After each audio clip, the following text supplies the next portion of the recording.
Hello Sagittarius, welcome back to my channel, The Vibes Inside.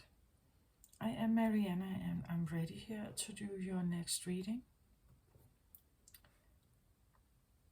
So today Sagittarius, you are breaking the rules, or something is. Because when I sat down and wanted to shuffle for your reading, I didn't get the cross feeling like I had in the other readings, if you have looked at some of them. All of them have a cross pattern of the cards. But today it's like your cards. I shuffle and shuffle and it's like it just didn't feel right.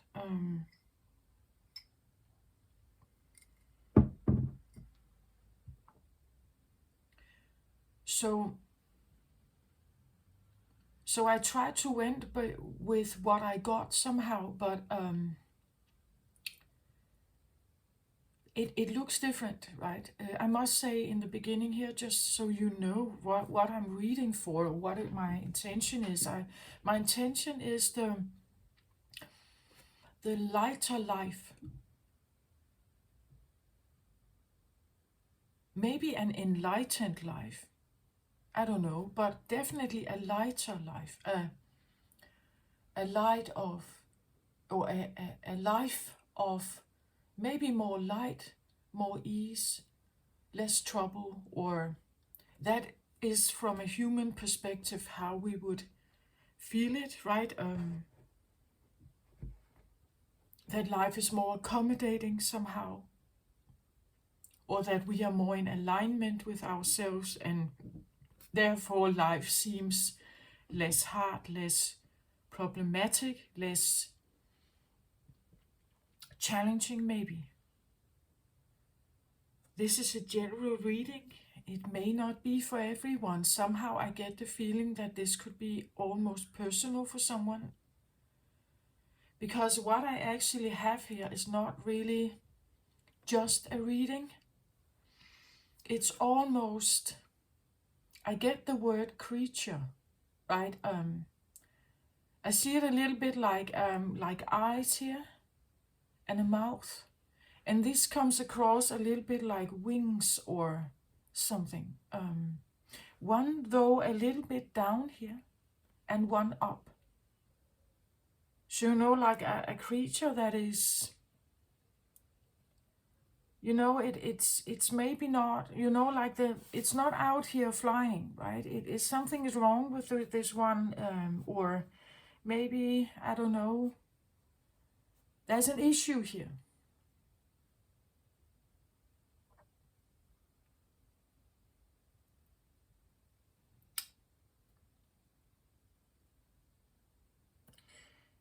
So this is different. Either it's something that you know you're dealing with someone that this represents a personality. You're dealing with someone who is like this, like that's how they, what comes from their mouth is like this, you know, from what comes from their eyes, or how they view the world, the way they, you know, like see the world and how they navigate it, right? That one arm is up here and strong and one is maybe not, you know, something like that. It could be your own feeling that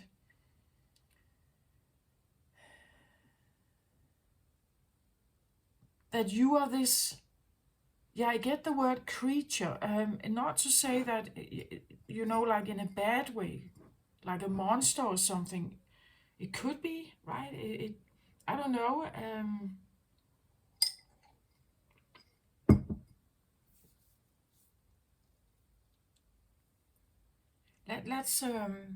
Let's turn them around here and see what we got here for you.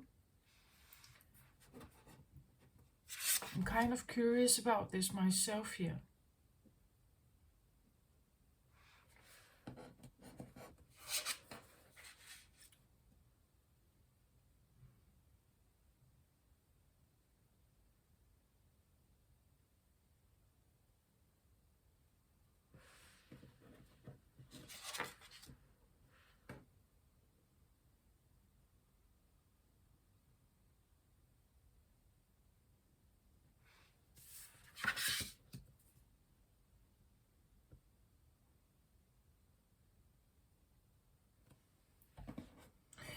I must say this card,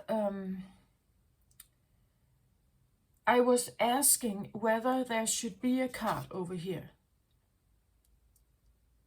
There was something about a symmetrical,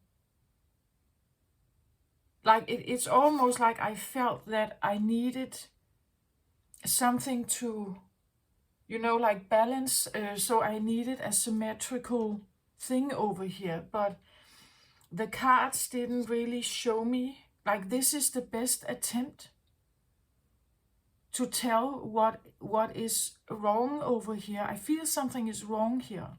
Like it's like a broken wing or something.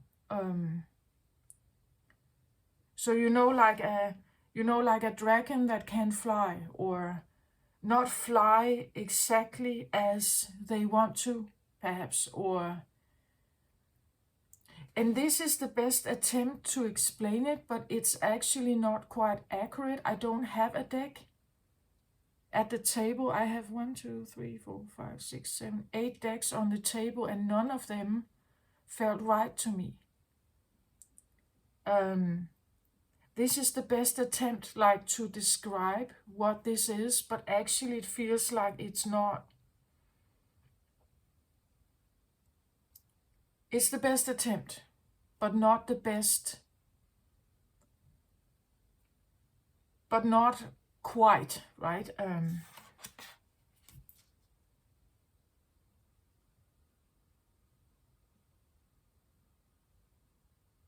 Interesting. Okay.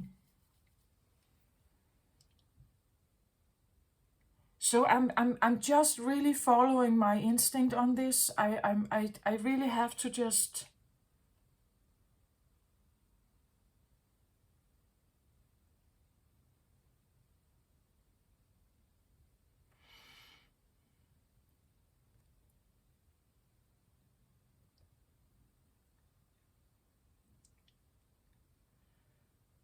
Okay. Yeah, it feels like a creature.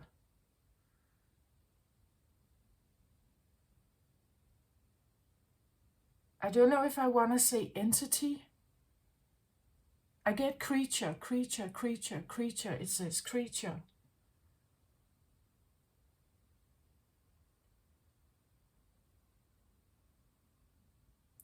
But again, I also get something like creature. The word creature is close to create. A created creature. A creative creature. The creature is a creation, a created creature.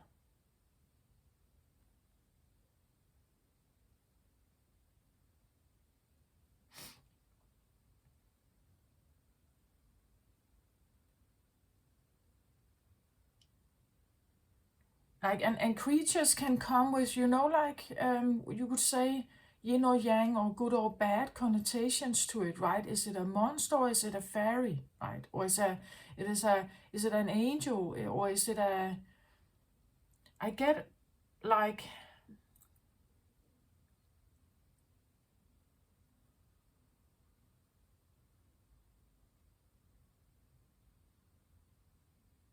but I feel like it has a certain behavior, right? It has a certain behavioral style. We are all creatures in some way, right? We are creation. So in some way, I am, a creature.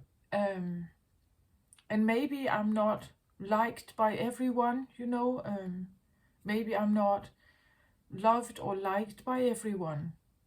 That can be a thing. We can't, usually we are not, like we find our group of hanging out, right?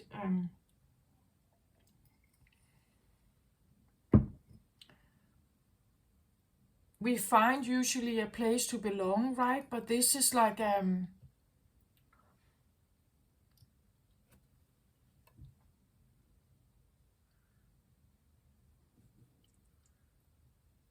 well, let's get into the description of this creature. Again, it's like,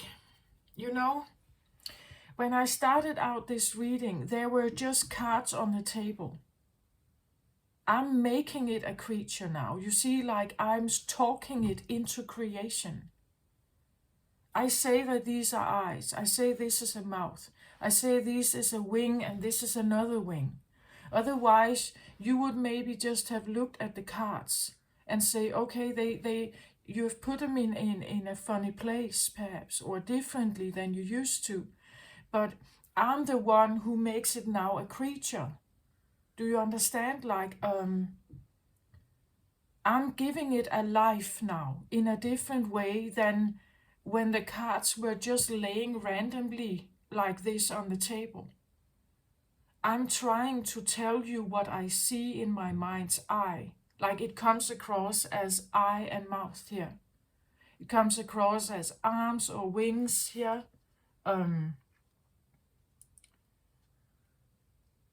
But you know, like it's I'm the one who is now telling you that this is a creature. Every time I tell a story, or every time I'm reading, I'm creating a storyline. I make the cards alive in a way. Does it make sense? Like, so when you do that, you're not just telling a story, you are, you know, like almost making it multi-dimensional from 2D here.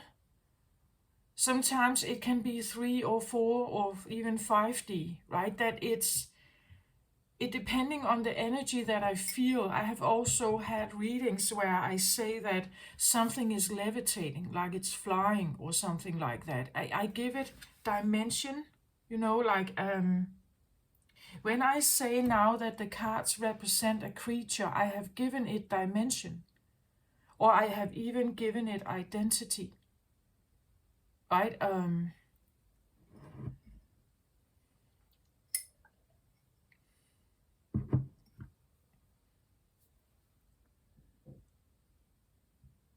It comes across a little bit like I get something about like a fetus, right? That a fetus is a creation in being or becoming, right? It's a stage of creature,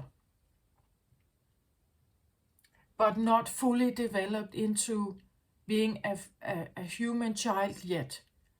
It's almost like that's what I have here. It's like a creature that is not maybe developed into its end stage yet.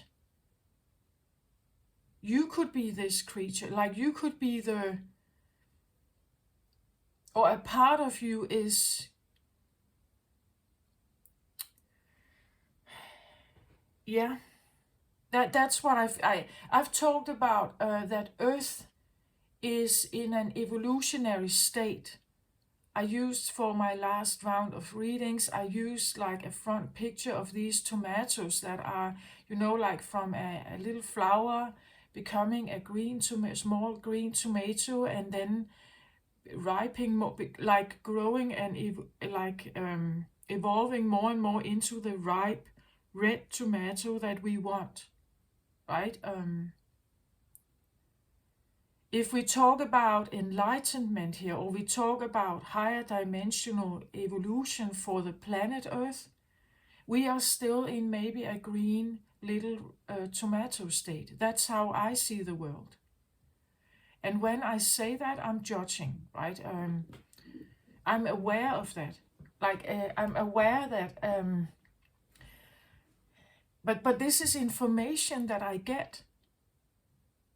And I'm part of this. I'm also this green tomato, right? My evolutionary state as a reader is perhaps also just in a green stage still, You know, like I'm like you and everyone else evolving, maybe to become something. And maybe this is like the state, you know, that Earth is in. Like that Earth is in an evolutionary state. I've said before that I find that we are like toddlers. In certain ways, we're not very good at handling our emotions. We are very reactive. We are very occupied with each other's things, like what we say and do, and how we're judging each other and want to fix each other, and we want to blame and point fingers and pick at each other. And it's an evolutionary state of being highly enmeshed with each other, which I actually believe is it's an evolutionary state that we have to go through, like toddlers, like small children do. We are self-absorbed, and I know that this is very generalized, and if you haven't followed me on my channel before, I believe that, I can maybe just say quite shortly that even the most selfless person, like a person that regards themselves as hyper selfless, is not, like, whatever they are doing, though it is in favor of others, though it is to help others, somehow it's doing something for them. Otherwise, they're not doing it. Like we are driven by something that is self-perseverance, something that is a core of us. That's the state. That's the green tomato we are in. This is information that I have received, downloads that I get from my guides, right? Well, if you've asked me about this maybe 8 years ago, I wouldn't have said the things I say now. This is information I have received. It's like, you know, that someone is telling me that the evolutionary state we are in is just it. Like, you can't expect it. It's almost like, you know, like a guide, like from a higher dimensional place that looks at Earth and is talking to me, right? And he says, okay, you have to understand the state you are in. Like, I am watching you grow. All of Earth, I'm watching you grow. I have immense love for you, right? I watch you grow. I see how you are trying to, you could say, evolve and become older, or I see that like children do, right? It's just that, yes, our bodies grow, but actually internally we are still like small children. We have just learned to hide it, right? We have just learned to keep it in somehow, or to let it out somewhere else. It's an evolutionary state we're in. We can't expect. It's like if you talk to a toddler, you can't expect a 3-year-old to act like an 80-year-old and have the knowledge of an 80-year-old. Like, how should they be able to have that? That is the communication that I have. I'm talking to someone who is 80 years old and I'm 3, right? That's how it is. I'm trying to understand what they're telling me, but I'm still, 3 years old. My brain, the evolutionary state of human mind and feelings and fear responses and everything is like young. It's young still.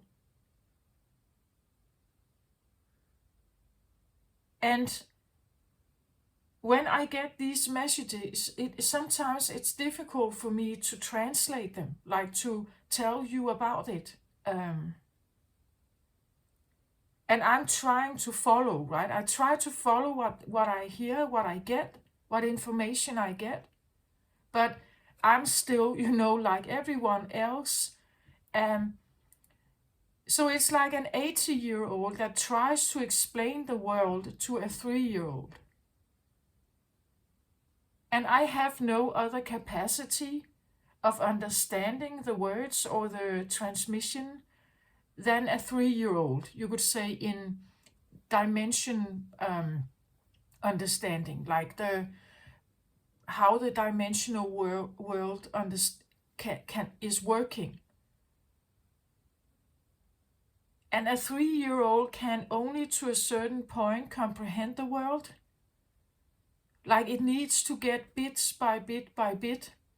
That's how also children grow, right? That they get bit by bit by bit. Then they go to school, then they, and eventually it's like they move faster. Eventually they can do things, they can do more things, they understand more, they're doing more. But still, in a bigger, like spiritual or dimensional aspect, we are still, even the adults, even the 80-year-olds, we are still, generally speaking, like green tomatoes. And somehow, when I look at this reading, it's a bit the same thing, that I have a creature here, like a fetus or like a toddler. It's like a toddler, right? That it's in creation. It has started to mold or, divide cells. There's no nose here, there are no legs, there are no, it's becoming, it's becoming something here.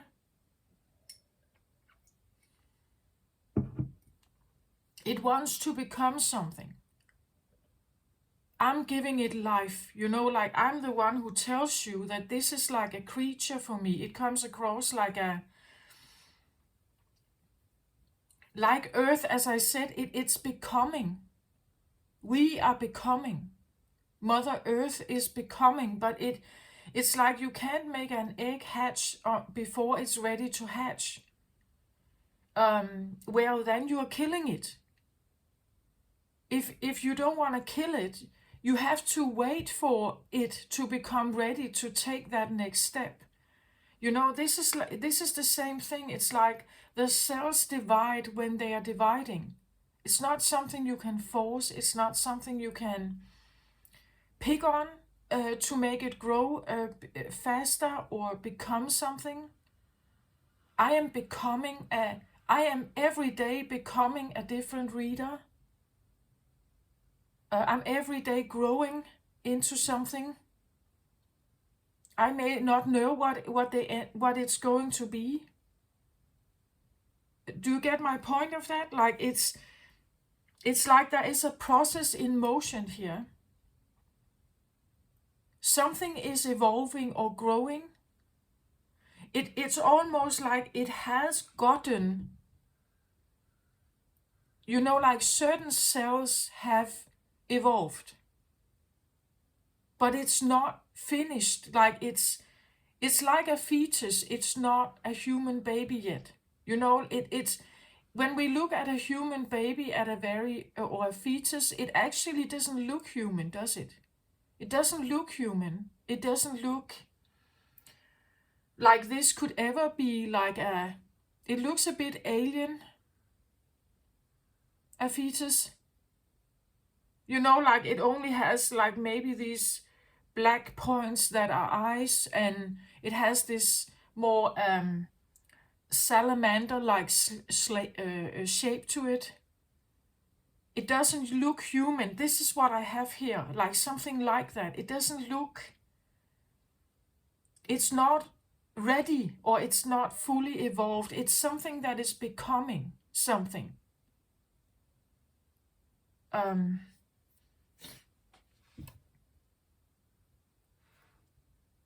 It's becoming something.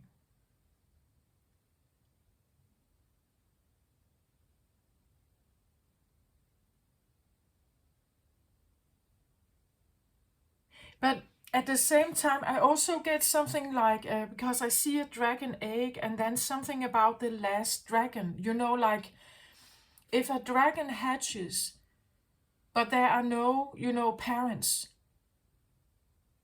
how is this dragon supposed to know what it can do? How is it supposed to know that it can spit fire or fly, or that it's maybe, like it has certain abilities? It could be something like, what is my purpose here? If I'm the only dragon, what am I supposed to do here? I can't mate. I can't. It feels, I get like isn't there a film called something like The Last Mohican or some Mohican? Like the last of my kind. So with me, I'm evolving, but with me, I'm still the last one. You look like I'm the last one, or I don't know what I'm becoming because there is nobody to tell me, right? There's nobody to guide me to, well, again, the evolutionary state here, the way we grow as humans is usually we have someone around us to guide us, who to tell us something. But at the same time, I have also talked a lot about on my readings that in a spiritual journey, you're shedding usually your programming. You're shedding the old ways. You're shedding the things you may have been told while you grew up. This feels almost like, like a creature without guides that has to figure it out on their own. Like there is no parental, like guidance here. There is no society guidance. It's supposed to figure it out on its own.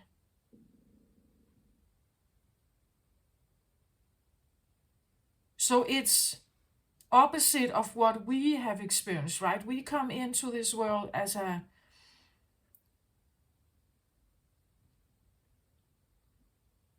we belong. We come from a mother, right? We are born.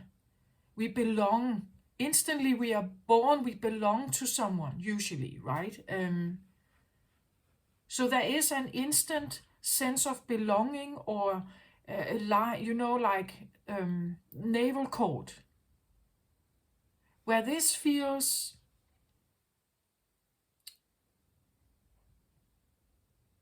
not like that quite. It feels like it's becoming something,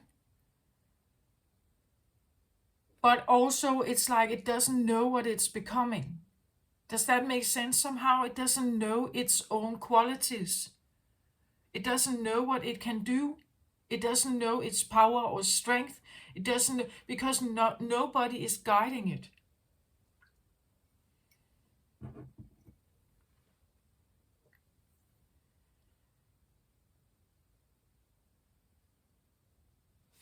Interesting. Okay. At this position here, which is the mouth position, I have the 9 of fire. So this is a fire card, like this creature can spit fire.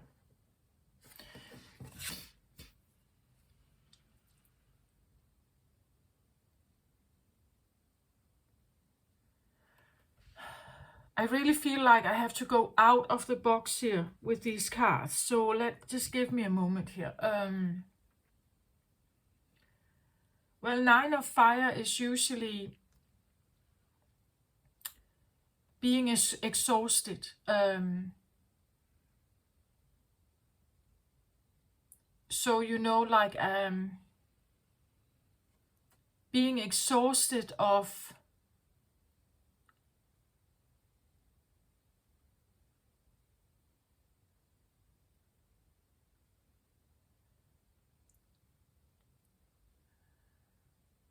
I see her a little bit like a magician, right? Like she's creating these stars here.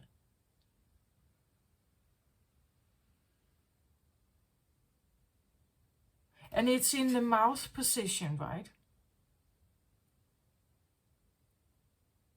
With this reading, I don't go by the fact that it could seem like a crossing card, and therefore crossing cards usually have, well, I could do that. Crossing cards can have a bit of a negative or a challenged position.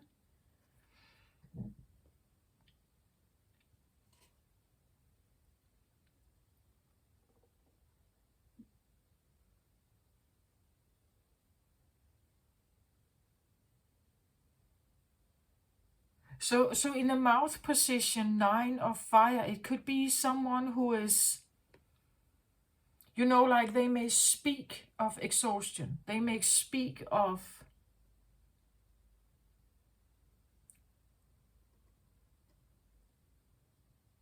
when they try to bring a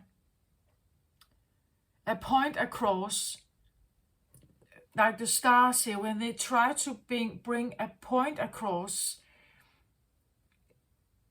you know, maybe it's not heard, you know, like maybe people don't hear it. It's exhausting to try to bring a point across. And I have said other times that, Sagittarius, that for me, you can be this, like the news reporter, right? You want to bring a story out there. You want to, you can be the truth teller, the philosopher. You can be the one that, you know, like you want to impact the world perhaps with your story. It could be the feeling that I'm bringing stories, but it seems like my articles, like with these stars here, my articles are not read, or, you know, like being a writer and your books are not selling, or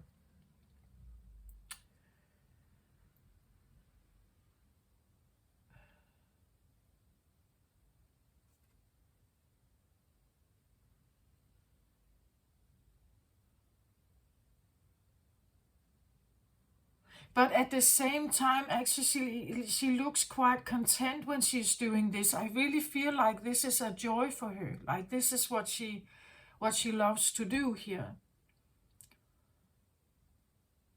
She likes to sit in her cave here, perhaps, and write the new novel, or create this kind of magic, or the star. Usually for me, it's something about connecting with your,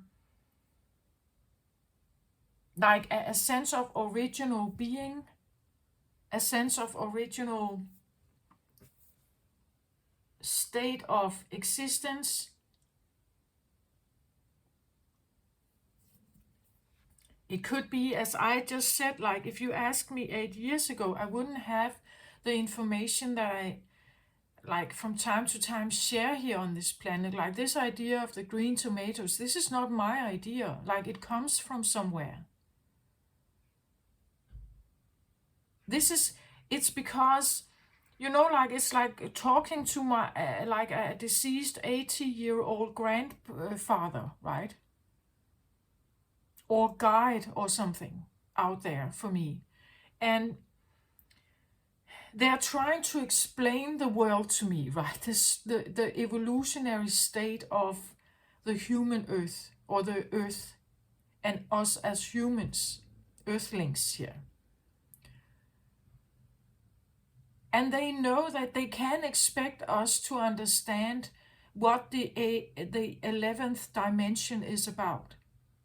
Like we are not ready for that yet. Like it's like we need to have these smaller puzzle pieces, as you do with small children, right? You are not letting them out in the garden unless you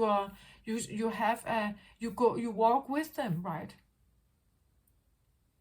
You know, a toddler puts everything in their mouth. You don't want them to put toxic stuff in their mouth, right? You are there to guide them somehow.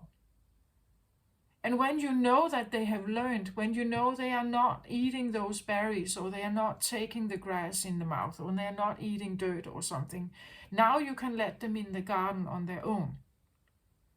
This is that's how I feel. The guidance that I get is something like that. Like I'm being told about, like something about evolution here. Something about the evolutionary state of Earth. And we can expect each other to be better than we actually are. Like the innate state of us at this point in time in third dimension is like a toddler.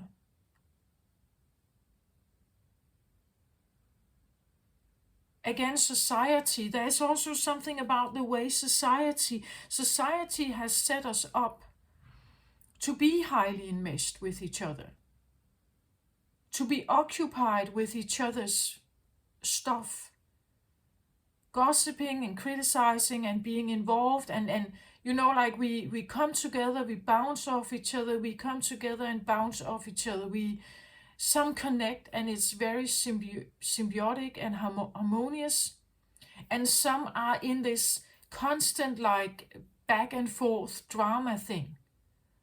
And in that state, we are highly enmeshed and we are occupied. Our minds, everything we do, our feelings, is very occupied. This is an evolutionary state.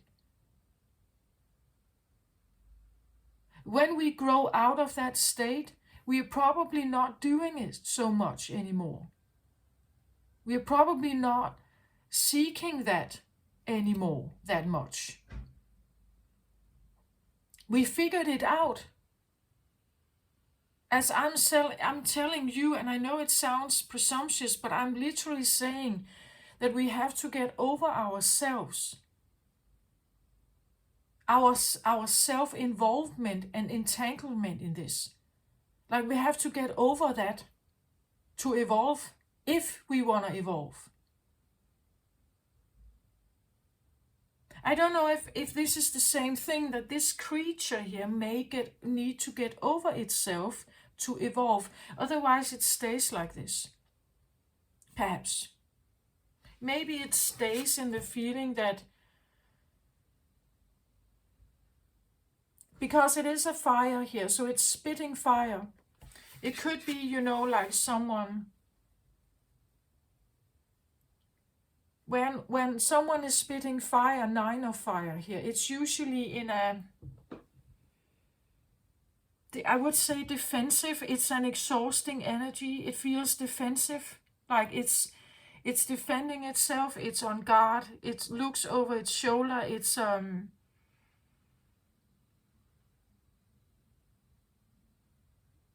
you know, it wants to do its thing. It wants to follow its own star here. But when you have 9 here, it's usually, again, it's like a bit like a magician. She creates these stars here, but they become less and less, and eventually they just, you know, like they are like small fireflies that just evaporate in the air here.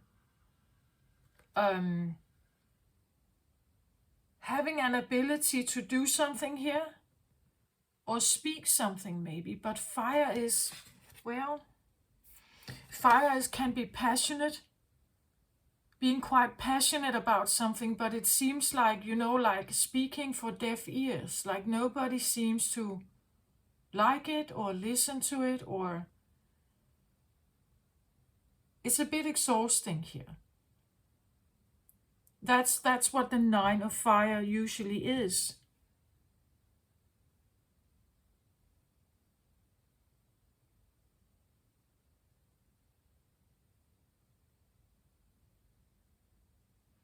Again, being the news teller, you know, the storyteller, it could be that there's a particular subject or theme here that you're very passionate about and you want to talk about it here. That you keep wanting to, you know, like engage and talk about this.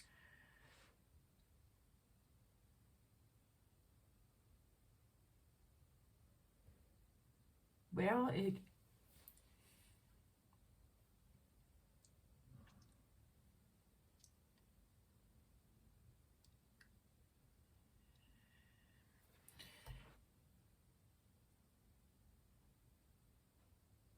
you know, like this can be like an entity that is somehow engaging with you, a person, or but it spits fire here, and it's kind of exhausted.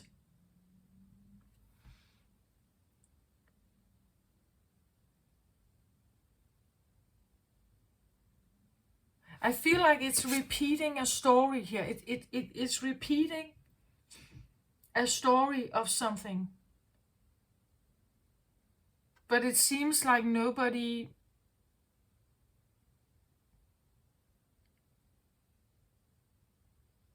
The star is usually when you connect with your, you would say, your true north, your purpose, your, you know, like your purpose here. Or, you know, like a life mission and burning for this, like being very strongly committed to something here. But it just like, Nine of Fire can talk about that someone has been doing this for a very, very long time.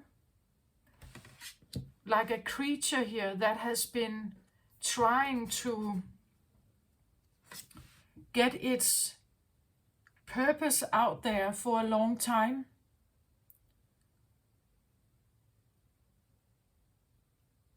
That the 9 suggests that, you know, like this is the 9th lifetime that I've tried this. This is the 9th time. This is the 9th ninth time that I try this out again.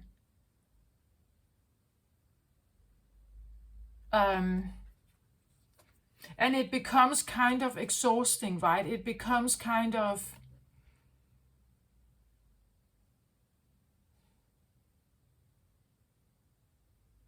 But at the same time, I also get this feeling, usually it's like, you know, when people keep saying the same things and nothing happens, well, maybe it's because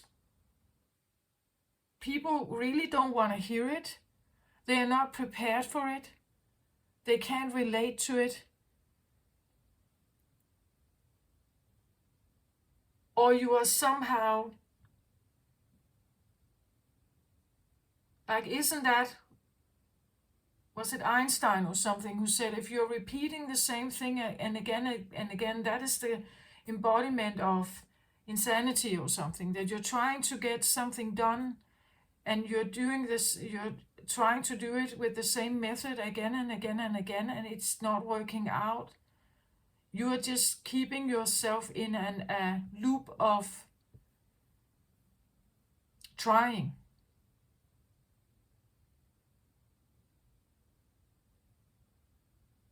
It never really gets done. You're still, you know, like doing. Like this could be like an eternal loop of, you know, like starting. An eternal loop of starting, but never finishing. Like this is the 9th time I've tried to do something here. This is the 9th time I've called. This is the 9th time I have tried to tell you maybe who I am, right? As the star here, maybe who I am. This is the 9th time I'm trying to create myself here, perhaps. This is the 9th time I'm coming around to try to align myself with my true purpose here.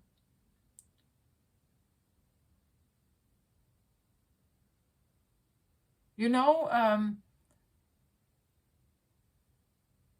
and it has been a struggle, right? 9 of Fire Wands is an exhausting element. It's like it's exhausting to keep trying to do this, but again, I feel like it comes with this message that it's like, but you can't expect, like, you can't expect a toddler to be, it's almost like this creature expects too much of itself.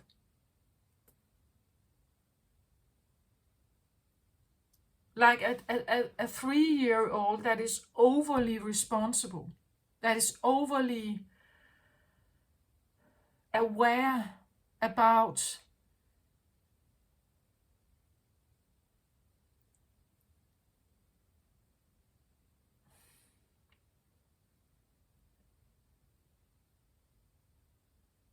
well, I can sit with that feeling sometimes for myself. As I just said, it's like I receive these messages from my guides, right? But and I've talked about this before, that this idea that soul and is infinite, and it's consciousness, it has no body and everything. But I am in body. I am in this evolutionary state. I can't do anything about that. Well, I can align my thoughts. I can try to, like, release fears and stuff like that. But I'm still in body. I'm still having a bodily experience. That is why the soul is here, to understand something. It's to learn something about less evolved states of being, and helping the evolution of men, you could say, of man, of humans.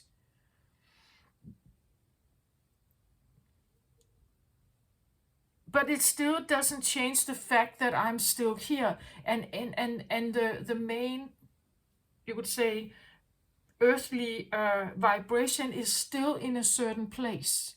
It's still at a certain stage. It's not just like that changing.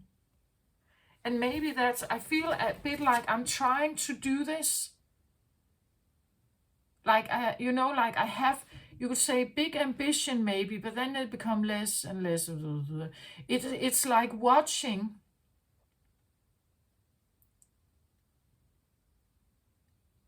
Well, this card actually, it's almost what I just said. It's like we are this little, like Earth here, right?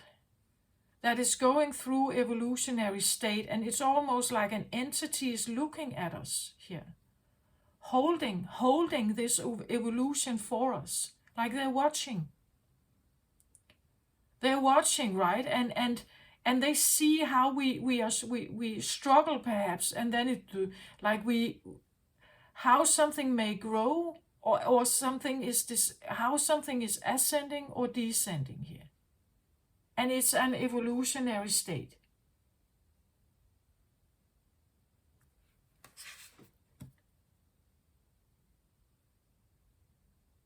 Maybe the creature here, you could say, is my guide.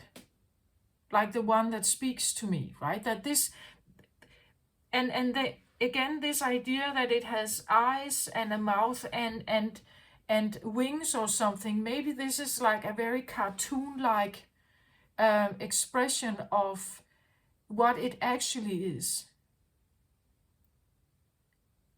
what it's actually becoming.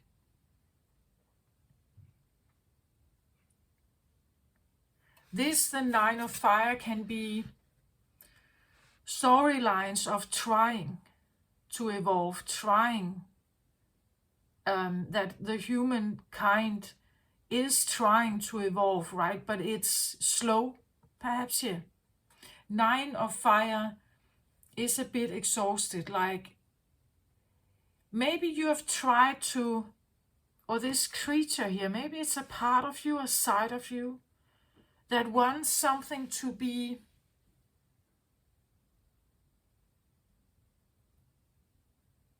it could be, like you want to be this star that shines very sharply. Or as I said, from the green tomatoes into evolution, the red tomato is here. This is where we are ripe, or this is where we have gotten to enlightenment here.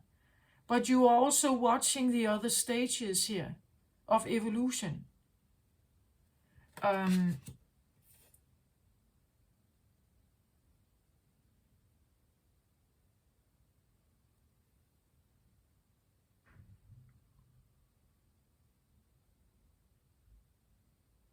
It feels a little bit like a creature that has been around many times and like trying to repeat something.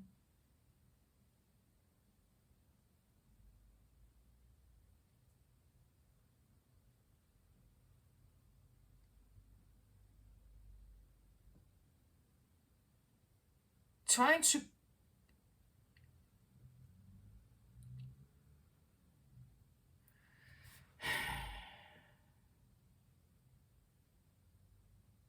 now I get almost like, like a fetus that ends up becoming an abortion. It's like it's trying to manifest itself, but it only gets to a certain stage. And then it's flushed out, or it's evolving. You could say an energy that tries to evolve here on Earth, and it has been trying to do so for a long, long time here. But it can't, right? It can't until the evolution of Earth is changing, maybe to the 4th or 5th dimension. Does that make sense? Does it make sense? Like, a 3-year-old cannot become a 20-year-old overnight like that.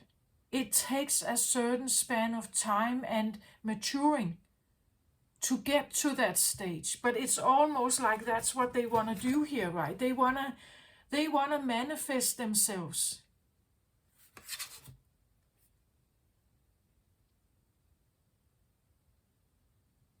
Like, it feels a little bit like a dimensional creature or energy field or energetic vibration that is trying to come to Earth or try to be in your life somehow, work with you or be around you somehow. But it's almost like it can't manifest itself. Right? It is like it can't. Or it's barely here. Right? It's barely here. It's again like these are just a very few starting cells that try to, and that's what happens when a fetus, an embryo starts, right? It starts building with the cells and it grows to a certain stage and then boom. Because now it's supposed to have certain new building blocks, and those building blocks are not available here yet. Does it make sense? Something like that. It gets to a certain stage, but it never gets to the red tomato, right? It gets only to a certain stage here, perhaps. But this is what it wants. It wants to get here all the time. This is why when it tries to come in, it wants to get here, but it's here, down here somewhere with the fireflies. Down here, right? It's not getting to the...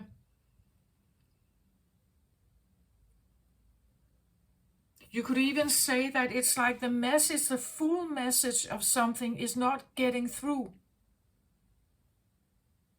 Like I try to explain something to you, but you only hear like a fraction of it. And it's kind of exhausting to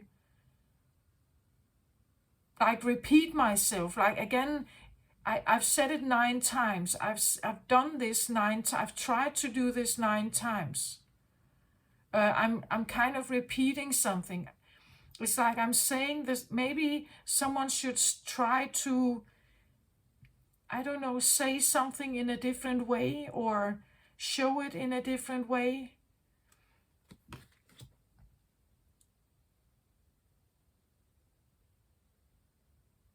There could be like a sense of impatience here. Like, I've tried to bring you this message so many times, but if it's not received, like if you're not receiving it, like you can say to a toddler, right, clean up your room, but maybe they're not quite hearing it, or maybe they don't want to, maybe they get derailed, or they get they are in their own dream world. They are caught up in their own stuff, and they forget it. That's what it's like for a 3-year-old. Like, they forget. They don't keep focus. They are a bit out of tune. They're not quite present. They are caught up in their game or their play. Like, because you say it once, it doesn't mean that they get it. Again, I get this feeling like talking to a 3-year-old, like, or something wants to, like, it could be a part of yourself here that is trying to evolve, but it's a 3-year-old. Like, you can't expect it to be fully adapted and active and fully well, I've said, you get my point, right? It's like maybe it's a stage you are in, like a part of you here is young and like untrained, like it's a novice. It's maybe innocent. It's still playing. It's still unfocused, undisciplined, unstructured. It hasn't learned to plan yet. It hasn't learned to put things into order and take action. It's still kind of just, dreaming and playing, and it's not really, something like that. It could be that it's something that is trying to communicate with you, and the way they are doing it seems like you're not quite hearing it. That you are the toddler, right? That you are the toddler. As I said, we are in an evolutionary state. We can't expect to be more than we are, right? So to a higher vibrational entity, you can't, if this is like a higher vibrational entity, they may have tried to tell you something here, what your purpose is. They may have tried to guide you. And they're kind of exhausted. Maybe this is a 9 lifetime they're trying to do this with you, right? But it's like you can't hear it, or something like that. Does that make sense? Okay, so the eyes here. First of all, I want to say this is a tarot card, and this is an oracle card, like the divine feminine oracle card, which is a new deck that I have on my table here that I haven't used before. So one thing is, well, first of all, it has the name divine here. So this feels a bit more spiritual. It feels like intuitive, maybe psychic awareness, something you feel guided towards, maybe something that is maybe like starting to become more and more in your life, right? But at the same time, you are struggling with maybe a more earthy thing, like a more, again, this is maybe a spiritual thing and an earthy thing. That's how it kind of came across, like having two eyes, like a purpose, like a purpose that is spiritual in some way, that you're trying to align yourself with, that you're trying to hear maybe from your creature here. or that this is a thing in you that is trying to evolve here, but it's still a toddler, it's still a 3-year-old, it's still a novice. It's still trying to maybe embrace something spiritual or keep the channel open to something spiritual. At the same time, it's trying to figure out how to ground it, like take it to school or plant seeds or in a earthy matter. As I said, I may be a spiritual interested person. I may be on a journey. I may hear things. I may have telepathy and emotional connections with something out there, with others out there.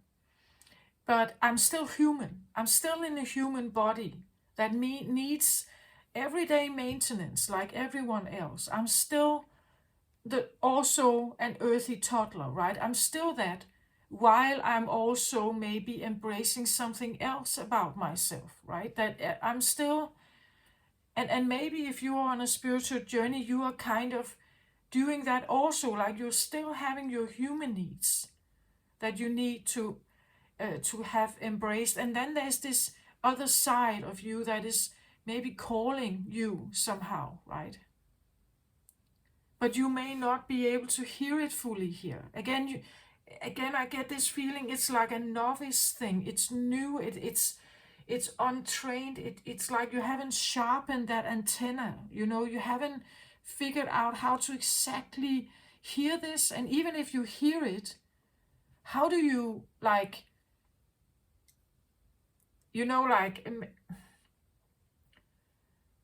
maybe how do you embody it, or how do you become that vibration yourself? How do you align with that information?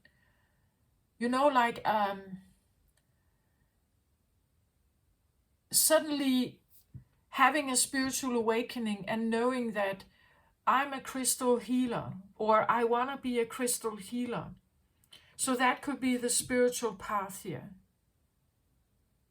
Right, and out here I have, it's actually called the sacred purpose, but it's when I look at it from the side here, I can't really read it. I should sit here, right, and look at the card, then I could read the text.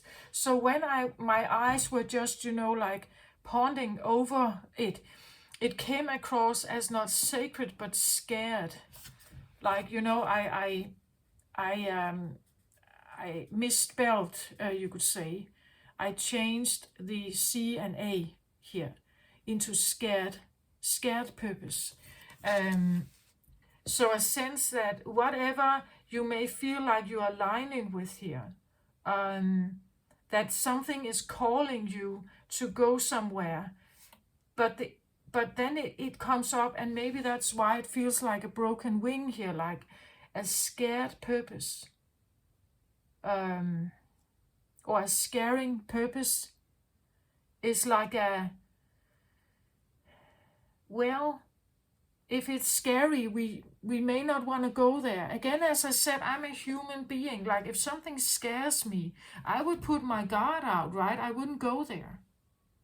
But this could be what your spiritual guidance is, that you're supposed to go. Your purpose is a scaring route. Again, as I said, it's the best possible card, but it's not the best card. Like, I don't have a deck that can describe this. I don't have a card in a deck available here on my table right now that can describe this. This is the closest it can come.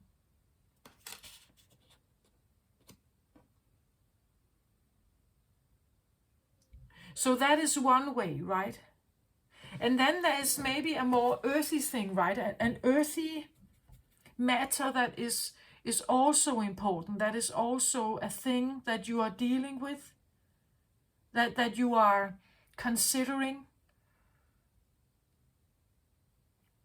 This is the Six of Wands. This is a success card. A card of success, a card of victory or status, or like becoming famous maybe, like he rides back here and there are usually cheerful people standing here applauding him for how he has overcome something, how he was in the battle, he came home unbruised, like he's a hero here, right? He has overcome something, battled something, he is a victor. He's the knight in shining armor here. So again, there could be this like a and the Six of Wands comes with the Beloved card here. And this is like a wing that is working, like this is vibrantly working.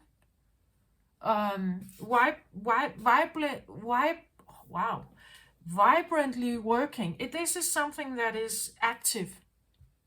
Like the wing here is active. This is working. It's flexible and mutable and working. And it has to do with an alignment with, you could say, the beloved, the part that is precious to you, someone who may be precious, something that is it could be someone you're protective of. Maybe this is a creature that is very protective of you, that actually wants you to succeed here. It wants you to succeed because it cares about you here. Right? That it wants you to succeed, it cares about you, it holds great love for you here. It's interested in the evolution, it's interested in keeping. I feel like the hands here, like this is like a keeping, like, like a safety net, like the thing that holds us, that holds something safe here.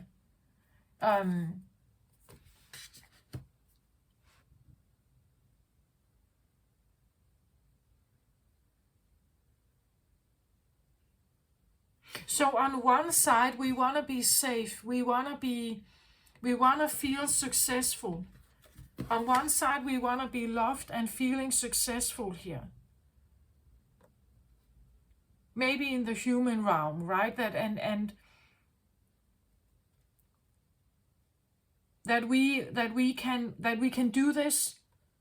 And that could be what the creature is sending towards you here, that something outside you may want.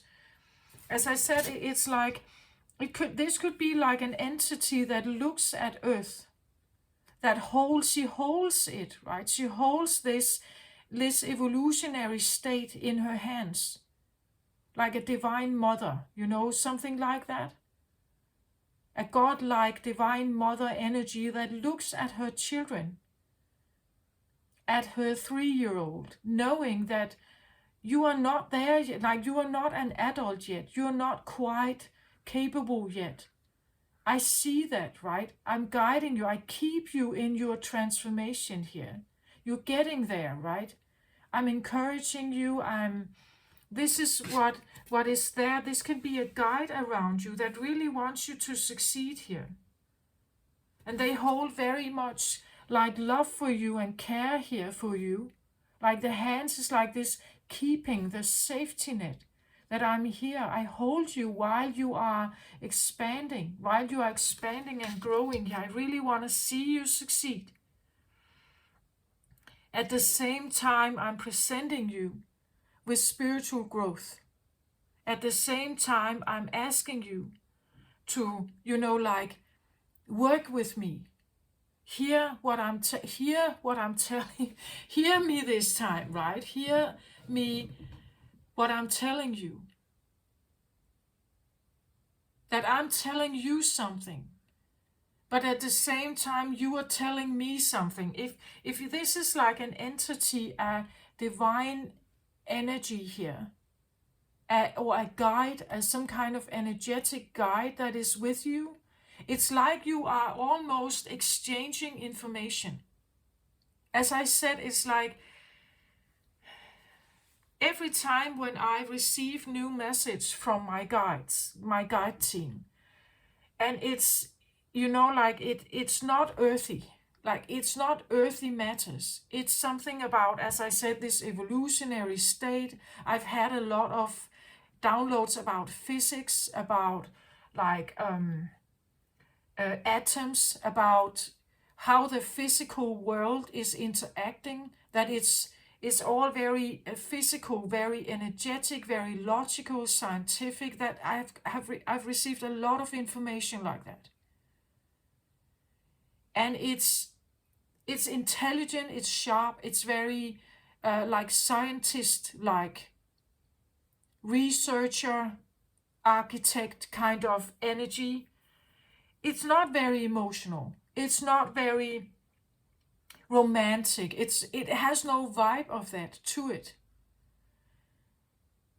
But that is kind of, again, the evolutionary state we are in doesn't allow us not to have emotions. The body we have has a lot of emotional attachment to it. We have all these like awarenesses that come from the nervous system, that come from the evolutionary scanning, emotional scanning, and you could say experience of everything. Like we can't overhear that. Like we are not in an evolutionary state yet where we can do that. I believe that a higher vibrational energy has less of these emotional impacts. It has less evolution, like emotional impact. It becomes more rational. Like we take the human part out of us. When there's no like human body, there's no human experience. Whether this is good or bad, well, you can judge that, right? I'm just saying that is the information that I get from the like a more like the guide team that I'm working with, right? It's very scientific. It's very, and it also gets this idea that you are in a lower vibrational energy. You are like an animal. You're still reacting like an animal. If you wanna like evolve from that stage, reduce the amygdala in your brain. You know, like if you want to evolve, you have to do something about it. Like it really is, it's very logical, it's very, I don't even know how to say this. It's very, so when I communicate, I tell them that this is not easy. Like it's not easy to change like an innate inbuilt response in the human body. Like we are still what we are. Like don't expect us to be more. And that's what they are saying. Be more here. Be more.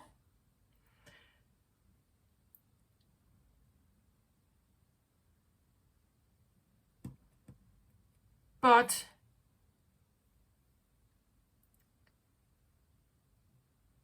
you know, like if I'm supposed to be more like that,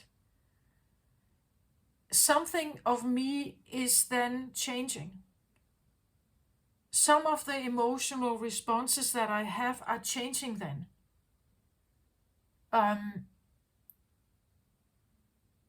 And it's interesting with this card here because it says sacred purpose.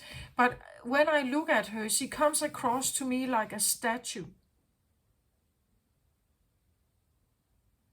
She's immovable here. Means that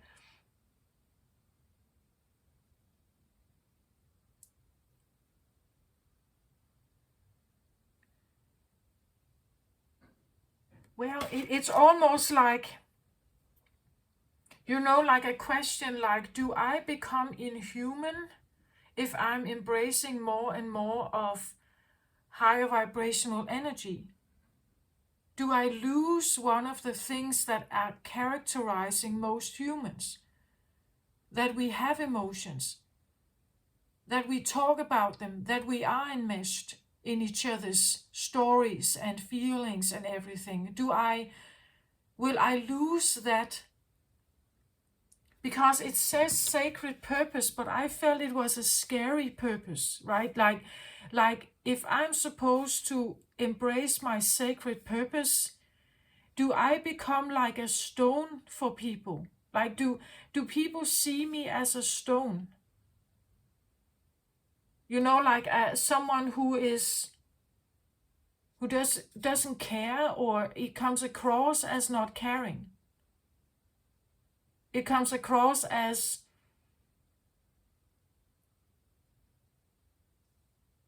unimpactful. Like nothing can impact this one.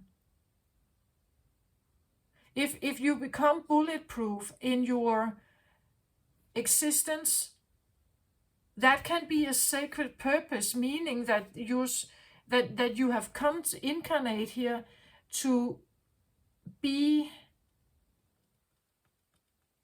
something that cannot be violated. Does that make sense? Like an energy that is not botching. It's unviolatable or unviolating.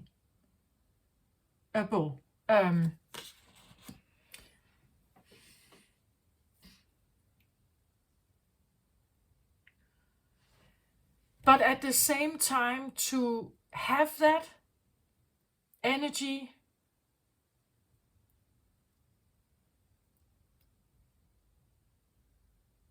if I'm going towards that,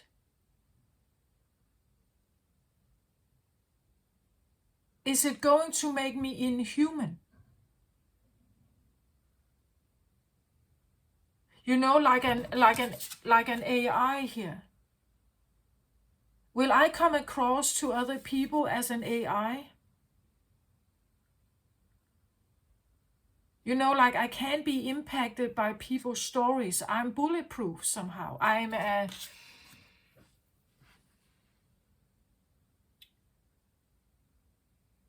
superhuman, right? I can hear the stories, but they're not impacting me.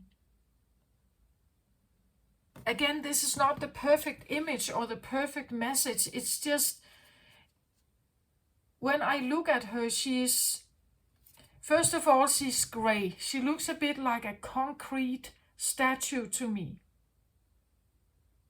Gray can also mean that she has this, like there's no identity here.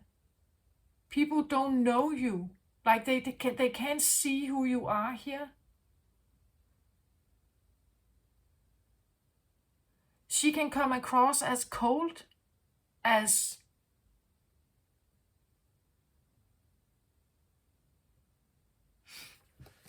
but again, the sacred purpose, there can be a reason why someone is guided towards this.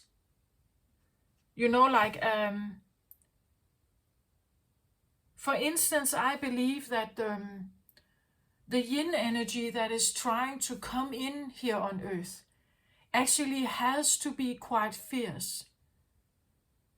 It has to be a warrior yin, you would say. Otherwise, it's crushed by the yang energy. It has to be very persevering. It has to be tough. Even though it doesn't want to be. Like the yin energy is usually quite soft. So you could say you have to be quite...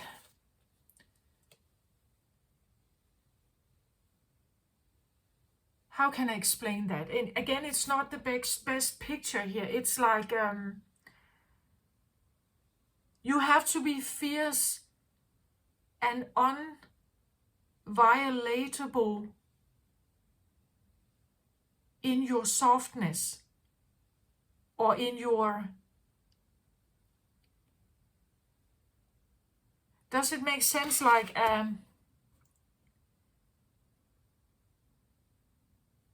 but you know, like it feels like a broken wing, like not sure if you want to do this. Like it's not, you know, like flapping here, like this one is. This is working.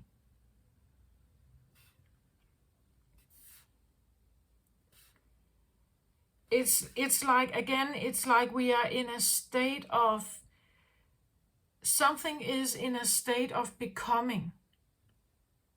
But it's like it's almost like it hasn't really aligned itself with itself yet. As I said with the dragon, it's like you hatch out of your egg, but you're the only one there. You don't even know you are a dragon.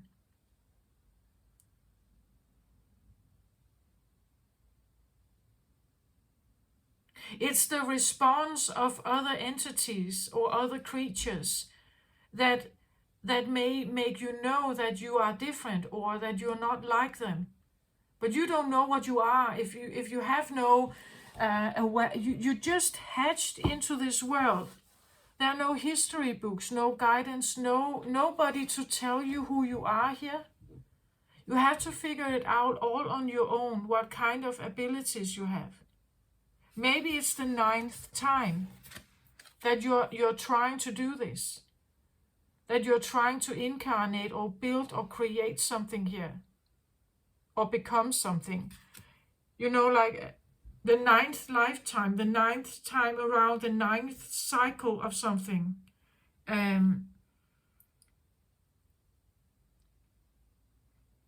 One thing you have in place, I feel like, it's like there's something about love here, there's something about the beloved. This is a very special connection, a connection with, and here there is a success, like there is a feeling that I have reached something here. Well, it can be anything. It can be maybe the connection with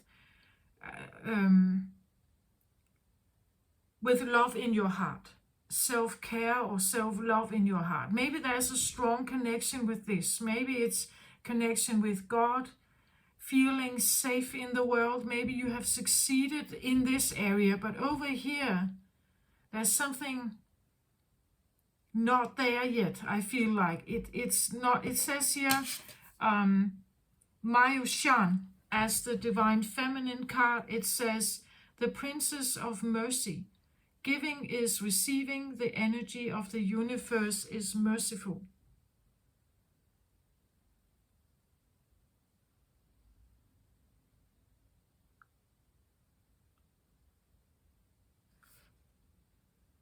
The Princess of Mercy.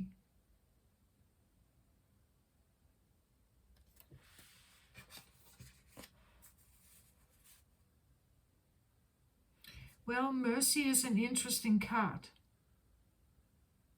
because mercy, in my ears, suggests that there's something to be merciful of.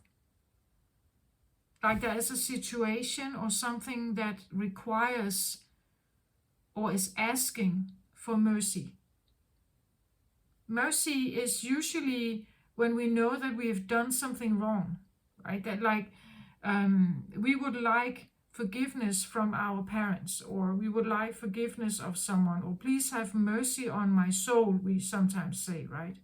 Have mercy on my soul.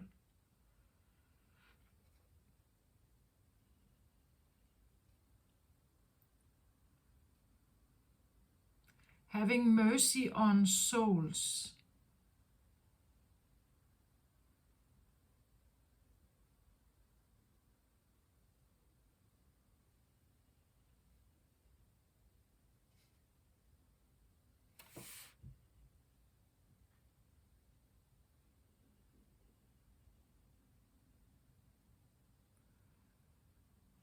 It's like an alignment with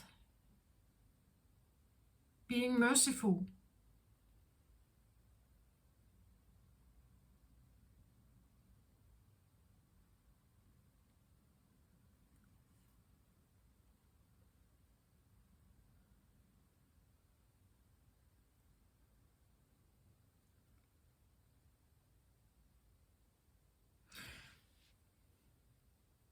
being more merciful maybe around the people that may have hurt you.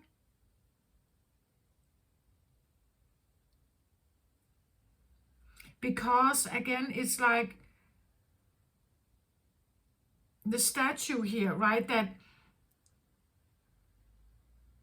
they are on an evolutionary state. The people that have hurt you are like you in a state of existence.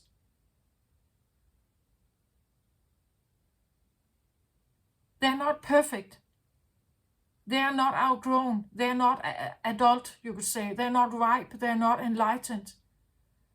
They're not.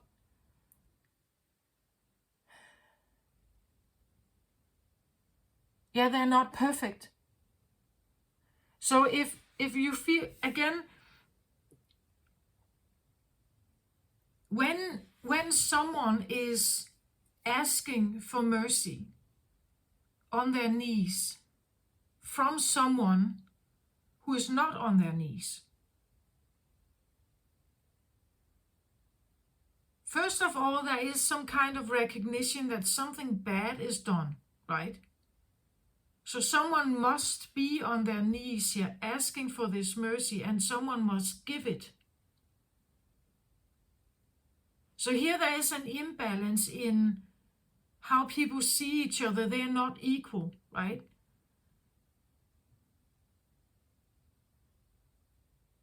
It's like being in the position of granting mercy is like it's a hierarchy thing, right? That you can grant mercy on someone. I'm somehow entitled, or I'm somehow gifted to be here, and you are down here. When people fall on their knees asking God for mercy, they're asking something big, something divine, something bigger than themselves. They're asking like the one that holds everything here, that holds the universe here. They're asking the one that holds the universe.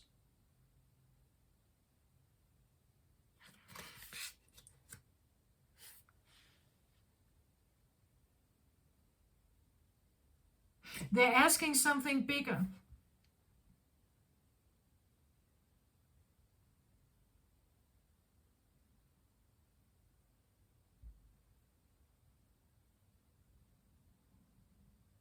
You know, like the young dragon that has hatched and it doesn't know it's a dragon. So unfortunately, it somehow spits fire on something and it's ruining something. And now the other entities, the elephants and other, they are responding to it, right? They are saying, what are you doing? You are destroying, this is your fault, right? You have destroyed your innateness, your innate being has destroyed something, right? You have destroyed something. This is your fault, right? And feeling the need to ask for mercy about something, but because of your innate being, that your innate being is causing some kind of problem or has been causing some kind of problem. So now you have to ask for mercy. Someone needs to give that to you.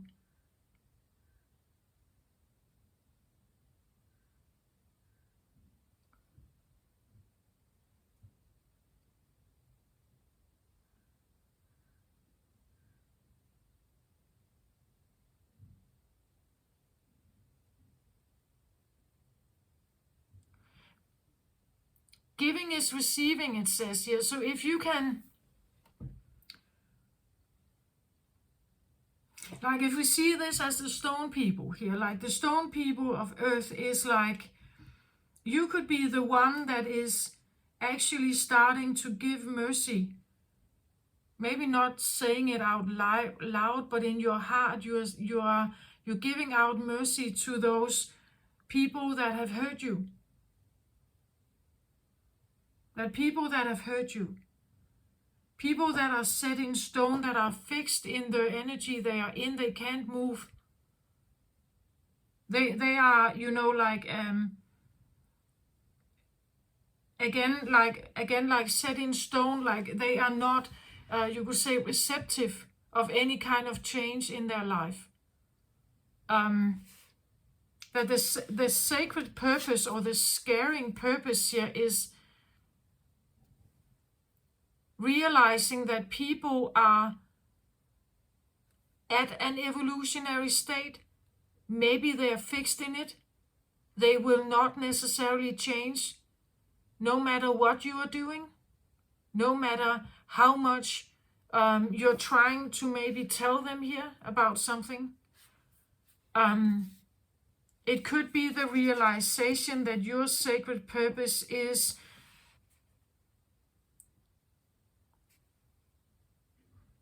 or you're realizing that when you are giving something out of kindness or out of just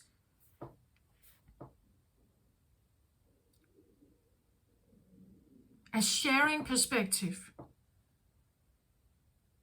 you're doing it, but not many will receive it, perhaps because most are fixed in, like most are set in stone. Most are in the third dimensional energy of lack and masks and walls, like they can't receive the message. So going down this route may feel like it's sacred to you, but at the same time it's scary, because it's like I'm repeating myself and nobody is hearing it. Like, is that really my sacred purpose, to be constantly around people that are not open? They will not listen. This is like a wing that is broken. It feels, maybe that's why it comes across a bit like a statue here. Like it's maybe like artificial. Like a dragon with a broken wing, and it gets an artificial one. But it's not the same as this one, right? With is very vibrant and emotional and very loving, and like you feel in connection with this. Here you are. It's vibrant. It's alive. It lives. It's a heart. It's a heart that is beating. This may feel artificial.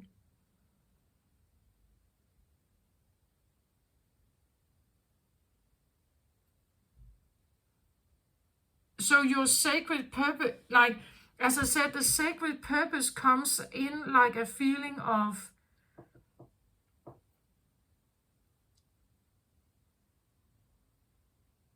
an artificial, or the way you go about it is artificial, like you don't have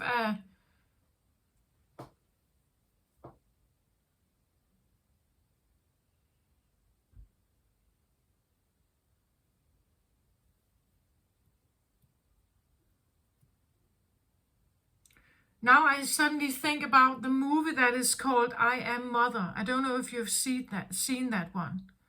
It explains a situation where a young girl is growing up in a very like isolated kind of a very isolated container, and the one that is around her to like as an infant to take care of her is a robot, and that robot calls itself Mother. But the mother is a robot. It's artificial. It has this connotation to it, like cold, robotic, artificial, AI-like energy, right? The voice of that robot is quite motherly, but it's still a robot. How can you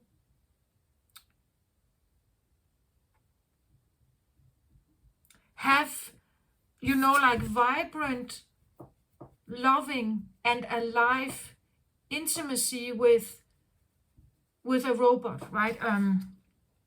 The robot can teach the young girl while she's growing up. She can teach her a lot of stuff. But the care, like the warmth and the caring and the connection and the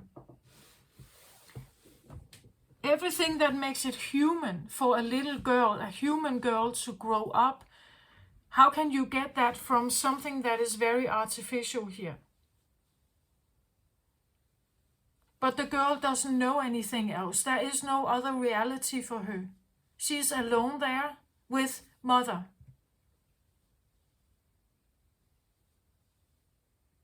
Mother has told her that outside of the, you could say, in the building that they are in, the world is totally ruined. Like the world outside is damaged. There is nothing alive out there. Nothing is vibrant. Like Earth has been destroyed in some way, and she is the only survivor of the human race, and she is in this facility, and a mother has been appointed to take care of her. Right? So this girl grows up with that knowledge. It's the only thing she knows. And she trusts in that.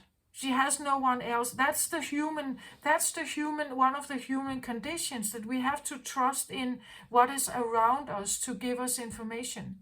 We have to trust in it, even though we have nothing to compare with.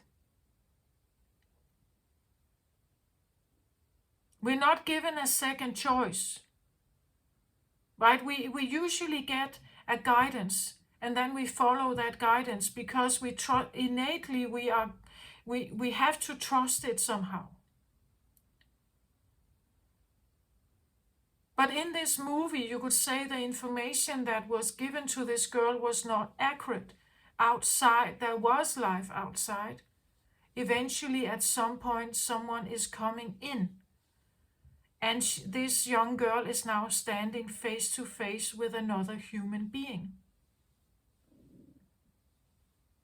And that is a very different, that would be this would be that you can feel that something is alive, right? You can feel the heart. You can feel that there is a heart here. You can feel that there is a connection. So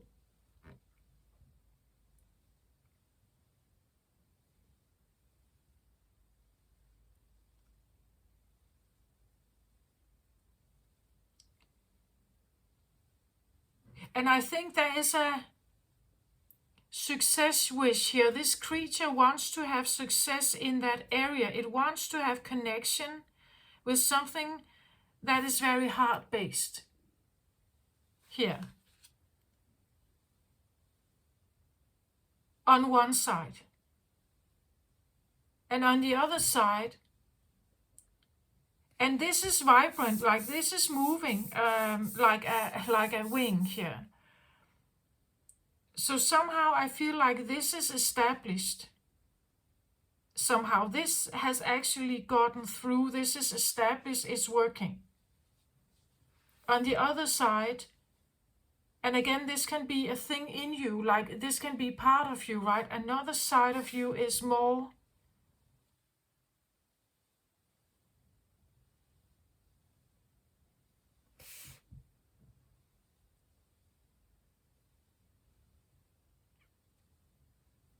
it's definitely spiritually based.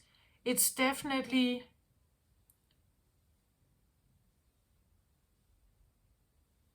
like giving is receiving. It's a bit like an exchange of something.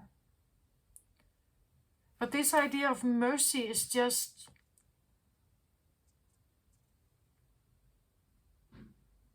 the energy of the universe is merciful.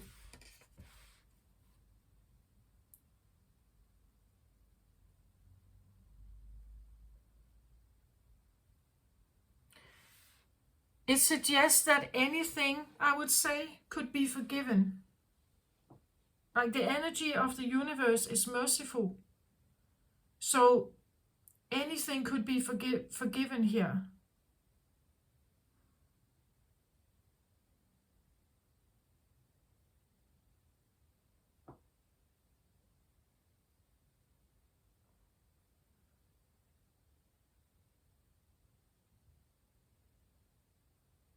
And in that way, I also feel like any creature is acceptable. I've said this before about good and bad. Like I don't think the universe is actually thinking about good or bad or yin or yang.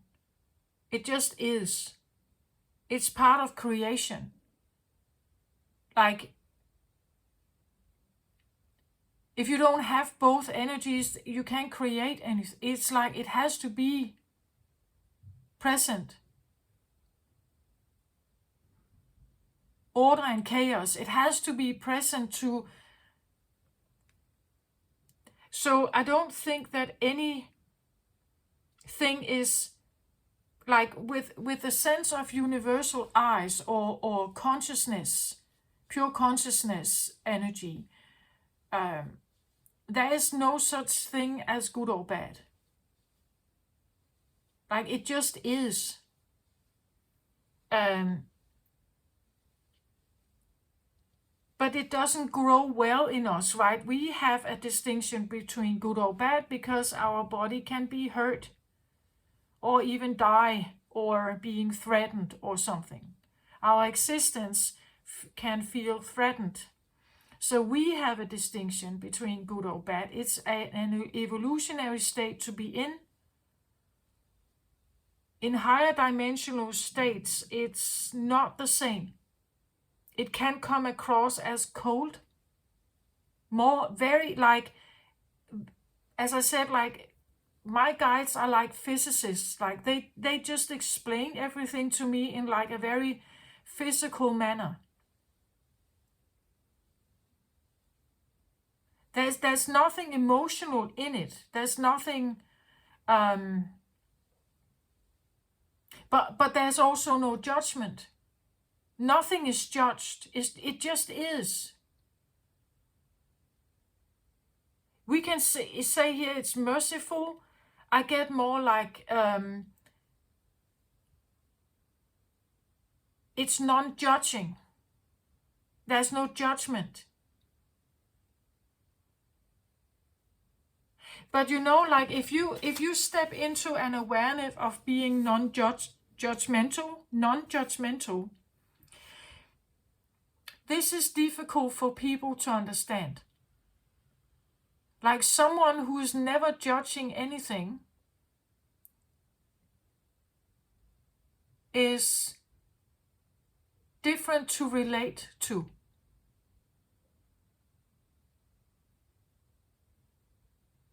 Like one of the things that give people character or identity is the way they react.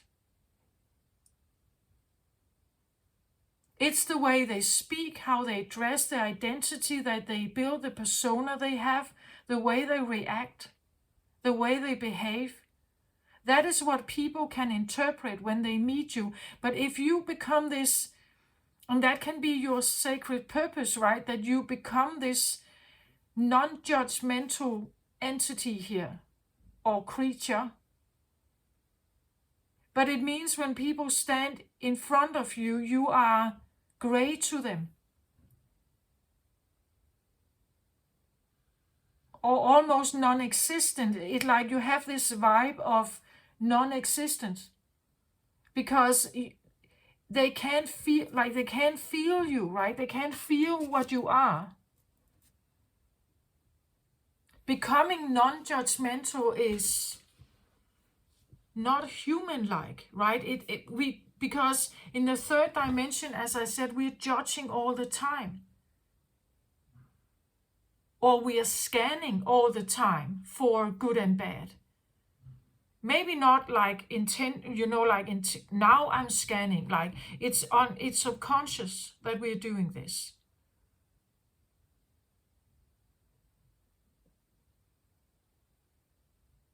We are feeling it. Our nervous system is picking up on it always. Every time something feels a little bit uncomfortable, we try to adjust it. If it's too hot, if it's too cold, you take off clothes, you put on clothes. If you sit in your car, you're scanning the traffic.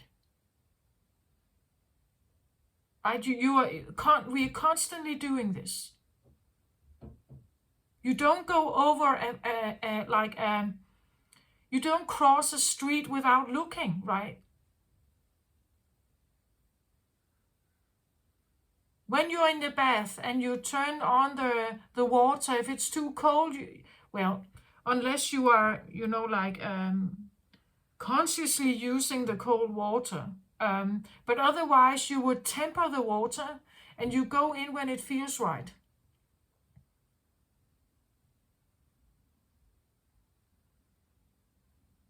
With a higher perspective, like a higher consciousness perspective, there is no such thing as too cold or too hot water.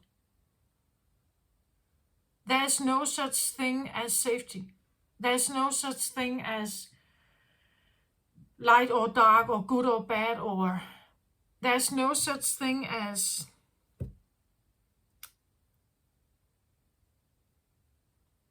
human and artificial.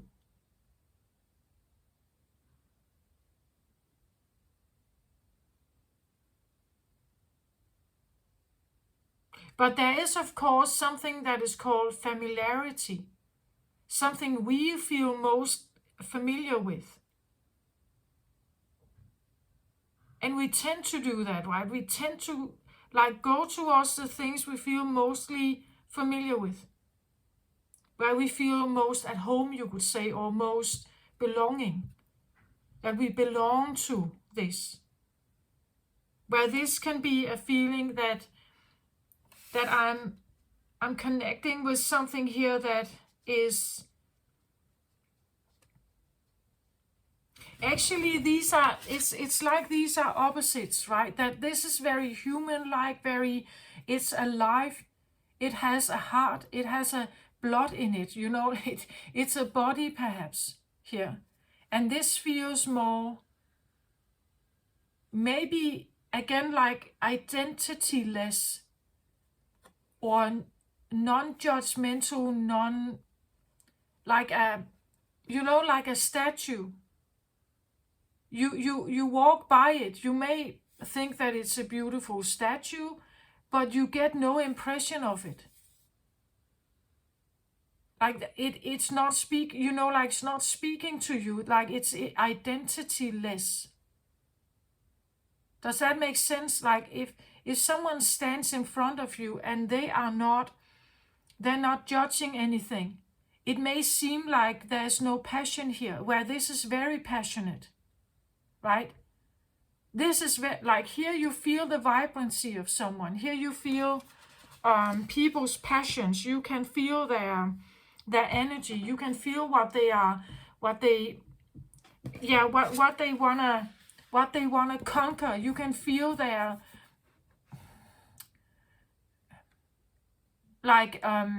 what they wanna fight for, right? You can feel what they wanna get out of the chair for. You can feel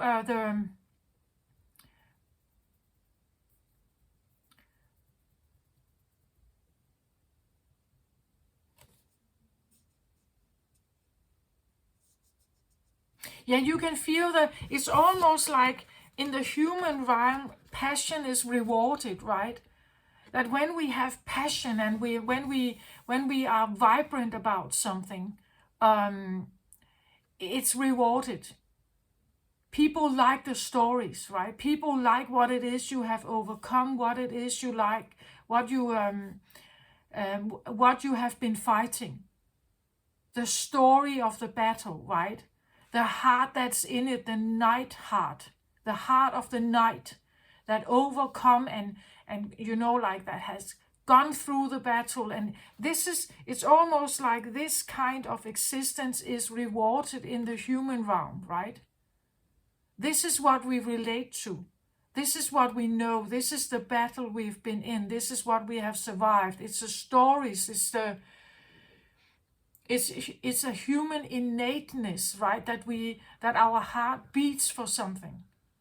The things we go through for our beloved, for our families, to fight, to protect, to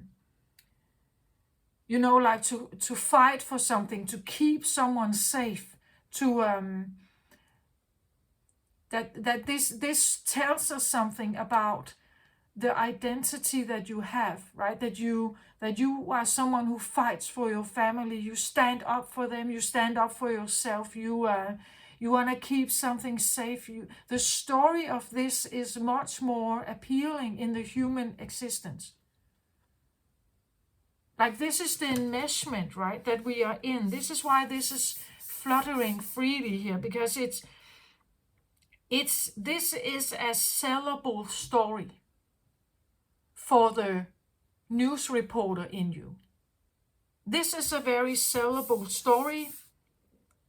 People will listen to this again and again. Right? They will listen to the romance novels. They will buy the romance novel. The hero's journey here, the spectacle gladiator battle, right, of Rome. Anytime they will buy this, because there's heart in it, and that is innately human.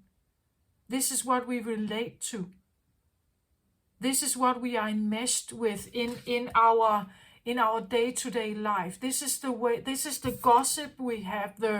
We love those stories. It's part of being human here. That we have our heart involved in something. So you see, like, embracing the fact of being all merciful, which can be a sacred purpose, but it feels like a scary one, I think, because it takes you away from the human race. Does this make sense? Like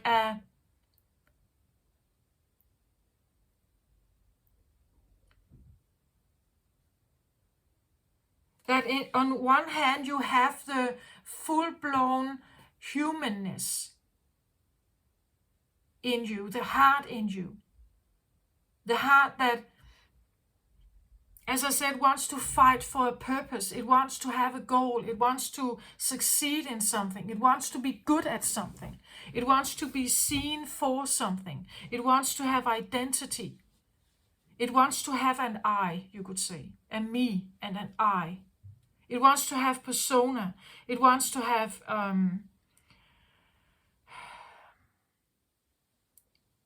maybe it wants status. It wants fame. It wants your name in the history books. It wants to be recognized, right? That is part of you, perhaps. And then there is this other part that has a sacred purpose to it, that takes you out of the I. This is a state of being. This is maybe more a state of doing. But this is a state of being merciful, being maybe non-judgmental. And this is less human because it's less identifiable, right? Someone who stands like this, who is all merciful, who is all loving, who is all caring.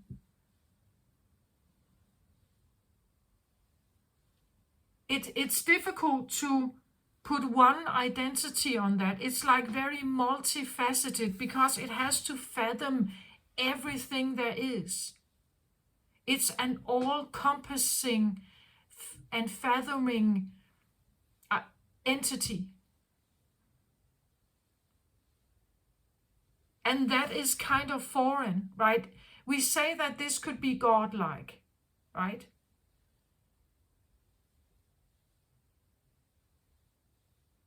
But maybe, if someone is actually embracing this energy, you would maybe shy away from them, like if you meet them in the street, because they are strange.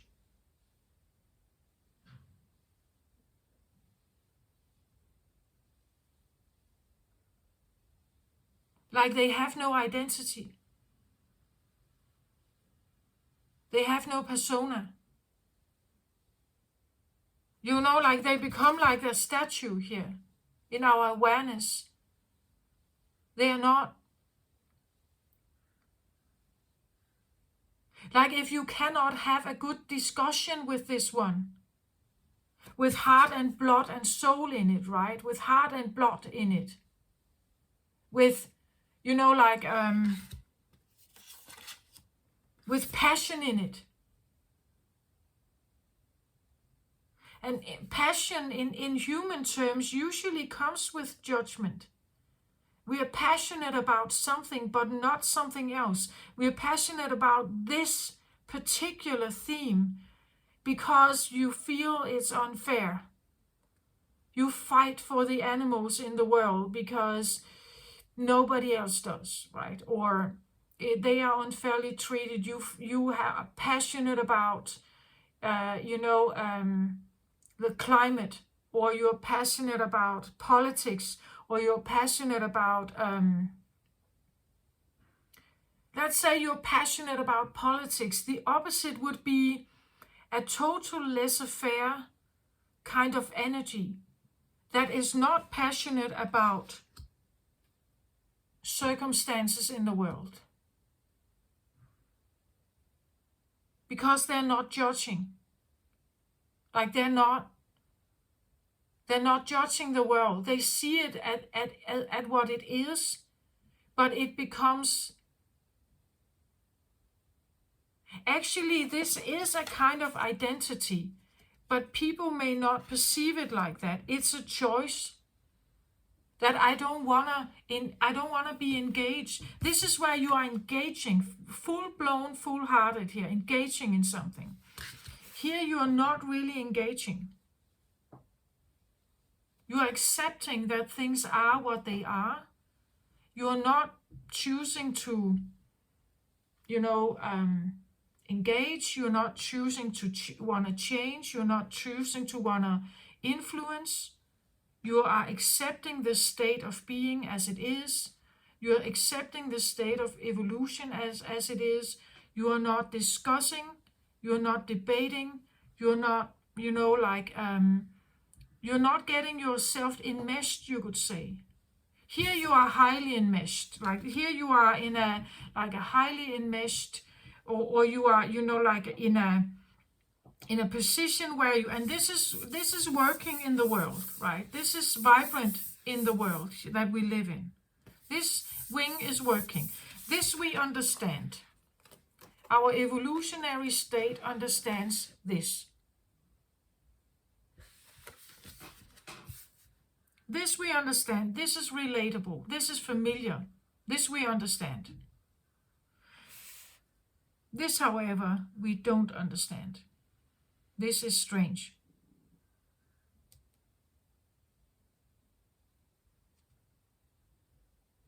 This is different. Like this is the idea of being all merciful is somehow the opposite of this. Being all merciful is like accepting everything with no judgment.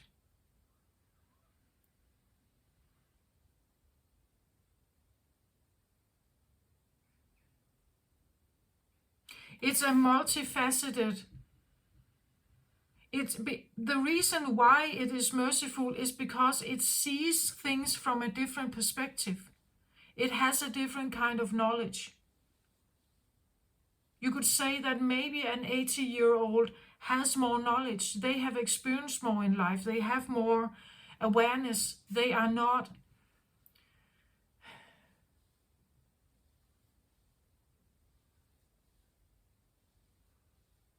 but they become less. If someone sits in this kind of energy,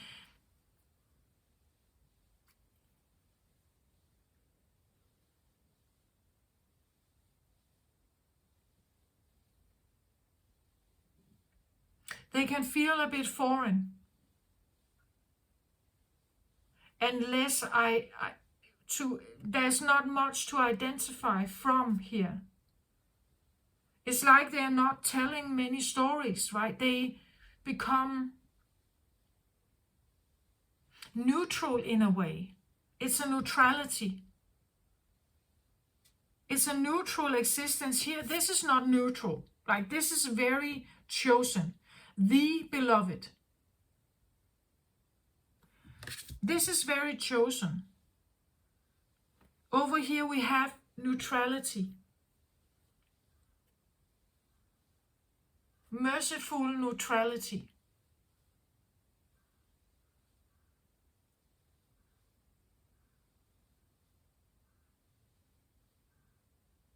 Like, they would have responses to, let's say, a political theme that are non-engaging.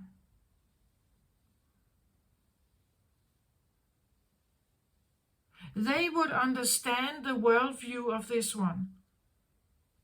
They would know, oh, yeah, I see their point of view, but it's just one point of view for them. It's just one point of view, and you have a lot of emotions attached to this. Over here, they don't. Like, they don't have that. That's why they can come across as AI. Like, they are... It's almost like the neutrality makes them inhuman. Maybe that's why that this feels a little bit like, again, I see scared here. That the sacred purpose is a scary purpose, right? That this doesn't fly freely here, right? It feels a bit...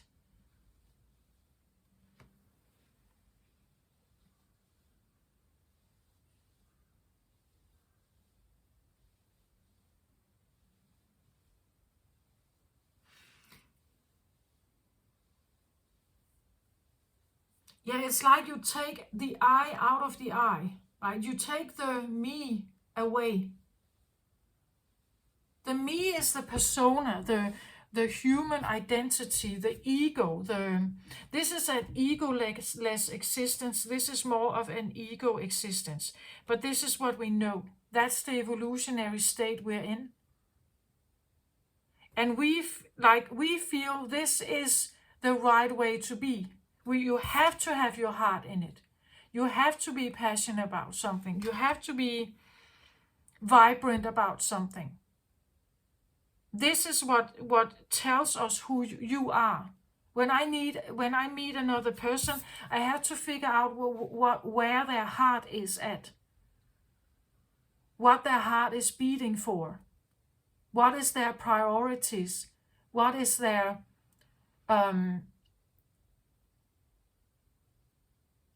what gets them out of the chair? What motivates them? What do they love? But it also suggests what they do not love.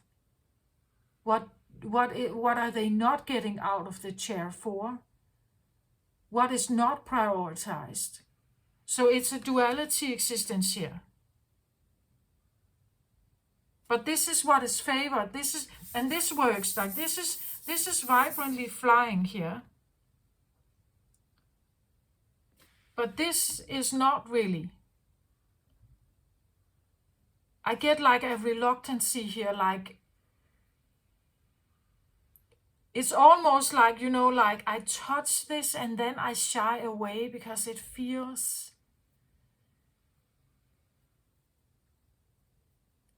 non-human. And that's actually what I feel like the guidance that I get feels a bit like this. It feels like the way it is presented is without judgment. It's just data. So it feels a bit like, like a robot or like a statue that just pops out information in my head. But there's no emotion, there's no judgment, there's no emotional attachment to it. It's very dunk, dunk, dunk, dunk, dunk, like that. It's just like data. And somehow it's like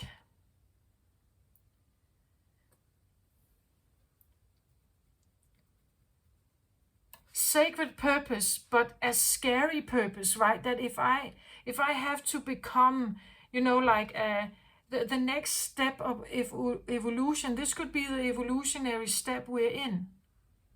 And this is kind of the next stage, that the next stage involves becoming more neutral. And that feels alien to us. That feels AI-like. It feels robotic. We are in the age of Aquarius, and usually the age, at least that's what astrologers say, right? That we have just embarked on the age of Aquarius, and Aquarius is very to the point, fact-based, less emotional. It's probably the least emotional sign in the zodiac. It's very scientific, very architect, very data, information, like. So there's something here, but it's actually the opposite. Aquarius, I think, can be judged for this. Like they are less emotional. And they are. My son is Aquarius, that is correct. But it doesn't mean that there is no heart in it. His heart, though, is a non-judgmental heart. Well, I do think that he is judging, because he is a product of this world, right? And he grows up in a human body. So I think he is judging, but a part of his brain is still not. Like, it's almost like he's judging the judgment. Like he's questioning and judging the judgment in the world. Like why don't we just chill? That's one of his favorite expressions. Just chill, right? Just chill.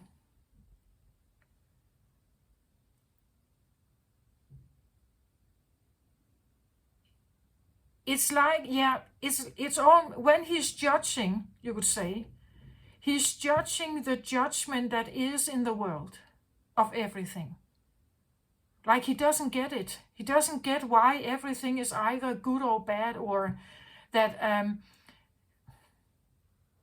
and time is another thing. Time is, and it actually says here, eternal flame, ancestral legacy. Wasn't there something about timeless? Maybe not in this reading. Anyway, time is another thing that he doesn't like. This idea of like that the clock is controlling everything for us. We have to eat at 6 o'clock. We have to get up and go to school at 8 o'clock. This is like, just chill, right? It's not important. Time is not important.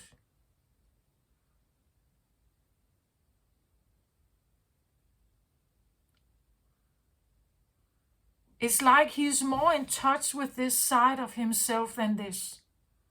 He's more in touch with this, the eternal part. There's no hurry, like, right? Just chill. And why become so, like, why, like the heart of people, right? It's so much energy wasted, right? It's just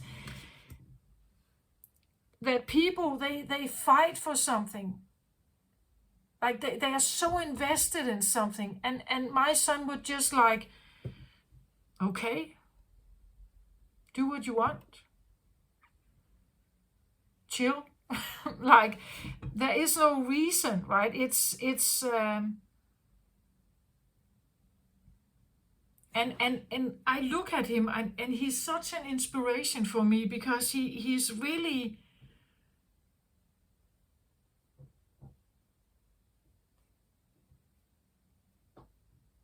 sometimes he can come across as if there's nothing really in this world that he burns for. Like, there's nothing really that he's caring more for than something else. But actually, deep down, I think that it's not like that at all. It's because he embodies a deeper awareness of this actually. Like, he is more of this, you would say.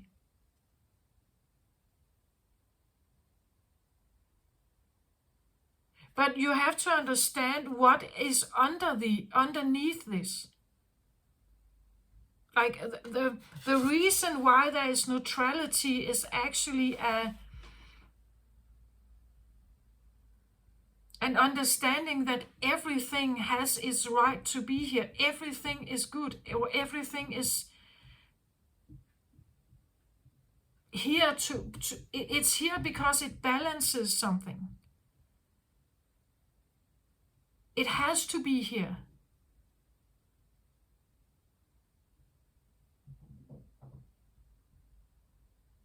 That's why I'm neutral, right? That's why I'm neutral. I have an understanding that everything has to be here. I become more neutral in my expression. Or you could even say that you can come to a point where you accept everything. You love everything.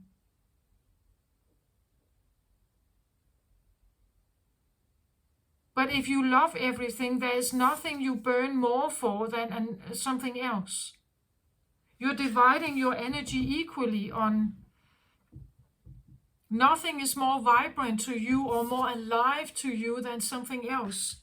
It all has its place. It all has its right to be here. It's all a part of a greater balance.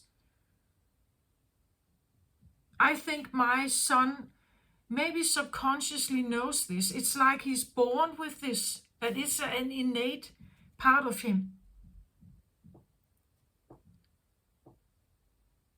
And I think, like, actually his wings are flying quite well here. But in this case, it feels a little bit like, for you, Sagittarius, it's like you haven't really.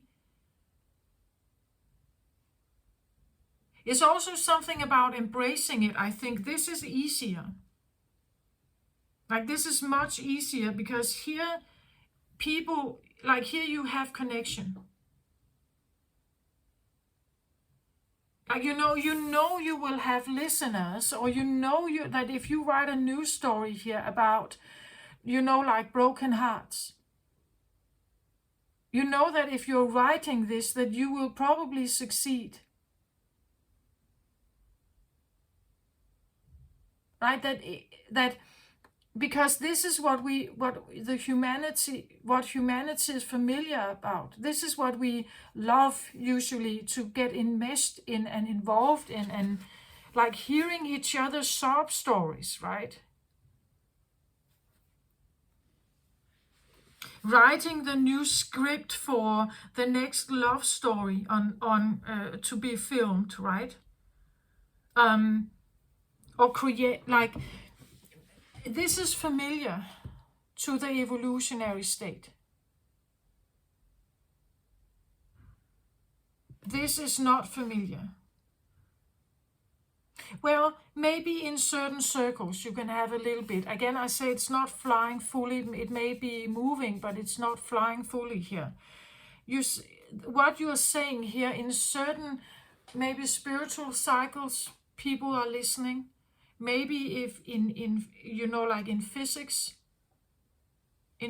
maybe you could have certain friends here that would get it, because they would view the world from a physics perspective. not so much from a human perspective, right? They will see the world through the glass of physics. They may understand this. So here you may find a friend, right? Here you may find someone who would listen. Here you may find someone who gets you, who will actually see your neutrality here as a, or maybe Aquarius people, I want to say, maybe they will understand, they will get you. Your neutrality here will be well accepted within Aquarius, you could say, settings, environments, people perhaps. They will actually value this, because when you become indifferent, or maybe not indifferent, but when you become neutral here, you're not indifferent. When you are becoming neutral, it means that nobody is better than anyone else. Nothing is better than anything else.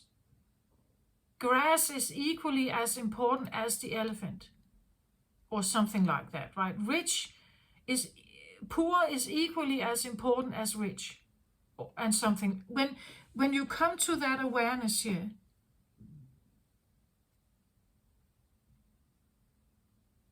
it may not be easy to find friends who actually value your neutrality. Like becoming this match here may allow you, you could say, to reach a higher state of awareness, or a higher, maybe as an ascension here into a different dimensional energy. But you will be one of the few here then. What you are saying and embracing and becoming and learning here is making you more and more neutral, or maybe more and more unrelatable, right? People can't relate to you anymore. Like they don't get you. Like, why aren't you fired up anymore about anything? Why, where's your heart here? Why aren't you fired up here about anything? Why can't we have a vibrant discussion or debate about something? It seems like you are always gray here, somehow. Like I can't figure you out. Like you are, it's like you have no identity for me, right? You become,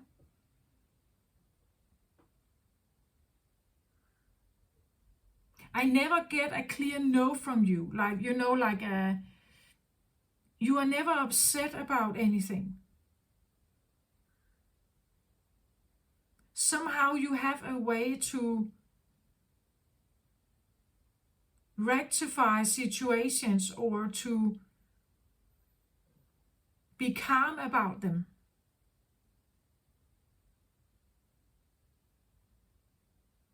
This is where you can either become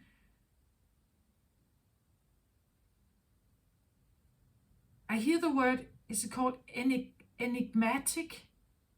You can either become, you know, like a mystery to people. Like they don't get you, right? They don't get this. Like an enigma. Becoming like an enigma.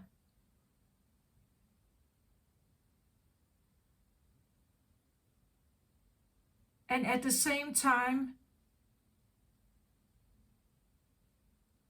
you can only become this when you are actually embodying it. Like, but embodying, you could say, an all mercifulness,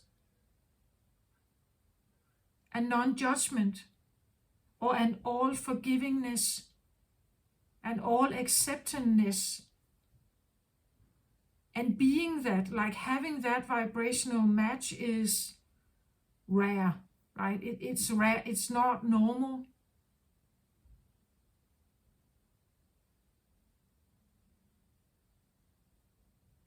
It's like becoming something that is not human, actually. It's like, it's not human-like.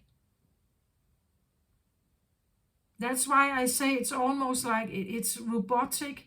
Like the computer doesn't necessarily, well, you can make an algorithm that can make a computer select certain data. But it's not like it's that the computer is feeling whether the data is good or bad. Right? Like it seems like there's less heart here, less persona, less maybe color. Like over here you may have your favorite color, wearing it all the time. Here you don't care about the color because, and actually that's also a thing about my son, like he doesn't care about clothes, right? He doesn't care about the color and how you mix the color. He doesn't care about, like fashion clothes. He doesn't care about the name of the clothes, or like he doesn't care. It's all neutral to him. It's all the same.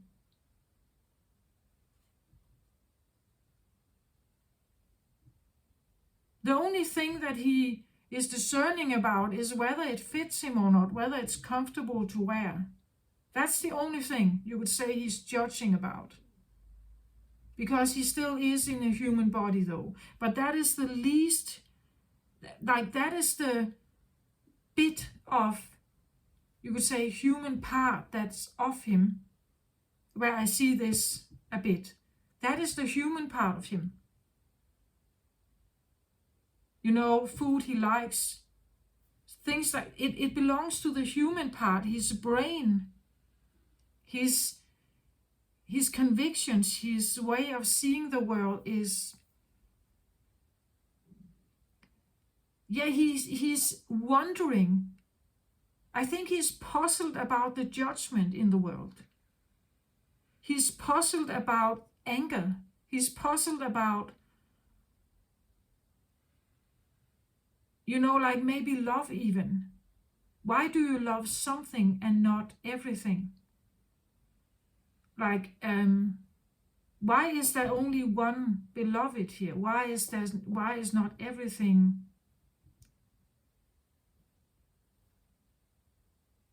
Like it's and there is something about this, like being one of those that change from this existence into this existence is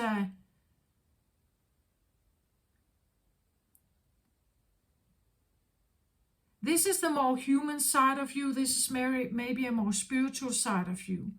And you can see the difference between them, right? That is the creature that you are, maybe Sagittarius here. That maybe you are a creature that embodies both. That can be a bit confusing, maybe. Maybe that's why this is a sense of exhaustion here, that you're trying to bring something into being, but what you are dealing with is oppositional energy.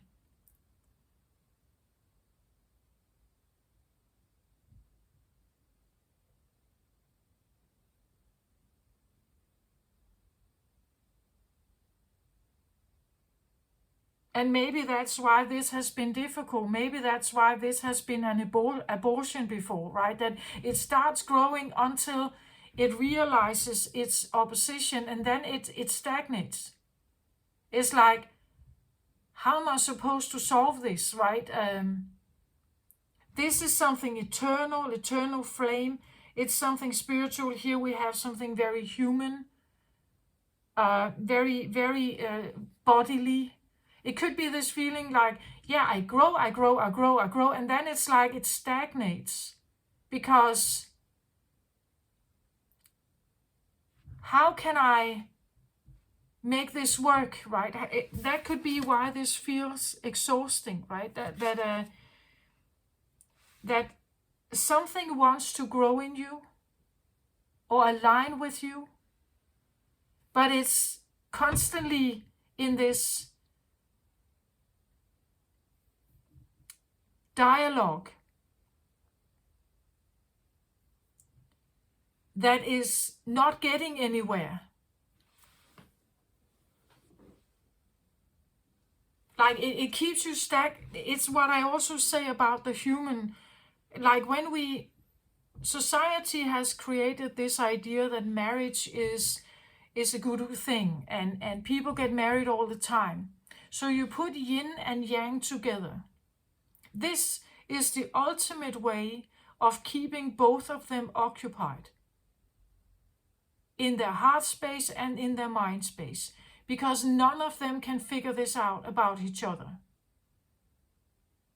Few have symbiotic connection and stay harmonious. Others bounce off each other all the time, as I said, right? It's like we can't seem to figure this out. This is almost the same thing. It's like a yin and yang that seems to like, or you like a human versus soul feeling. And you're it's like they're watching each other and they're kind of just, but how can we make this work? How is this possible? Because I can't, like, we don't really go well together, right? It's like this, we don't really go well together. Over here, I feel I'm more comfortable here. Over here, not so much. But it's a creature in process. You know, like as I said, if the evolutionary state of men is like this, of man is like this, but this is coming. Like this is the next stage. How are we supposed to do this? You know, like two looking at each other, right? I said something similar, a little bit similar in, well, maybe look at Scorpio and look at Libra also, right? In the Libra reading, I actually had, I would say, more of this. Usually what happens when you get to this stage, it seems like, yes, I may not have so much up and down as you may have here. Something you love, something you hate. Something that frustrates you, something that pleases you.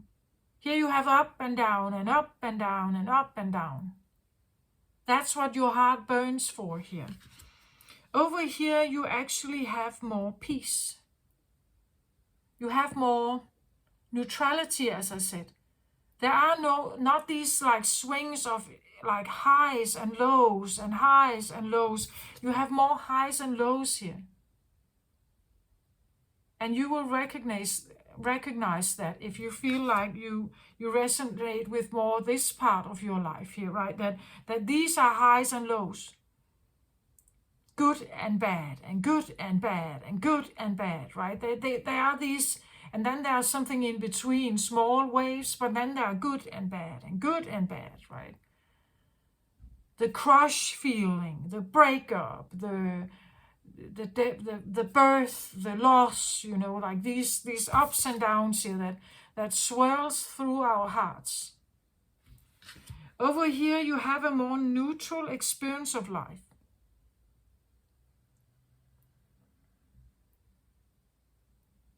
Life is less exciting maybe here. Maybe that's why it also feels a little more gray here. But it's more peaceful, right? There's not much drama here. Like the highs and lows of everything that makes us human or feel very human is less here. You may be less excited about things. Like it's part of the neutrality, right? That everything is all right, everything is the same. Everything is equally as important, everything is equally as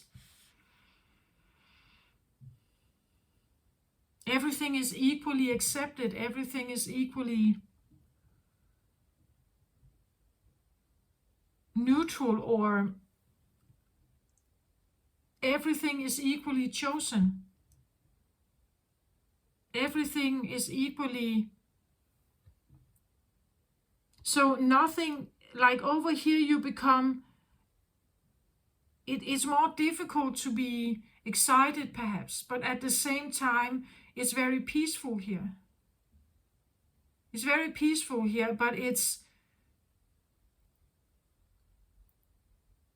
at the same time maybe things are not, like, to become excited about something is,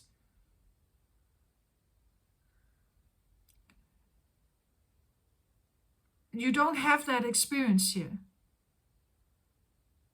But you may have more peace or even bliss, or as my son says, chill, right? It's just a chill state, that everything is what and how it's supposed to be. I don't have to get involved. I don't have to do anything.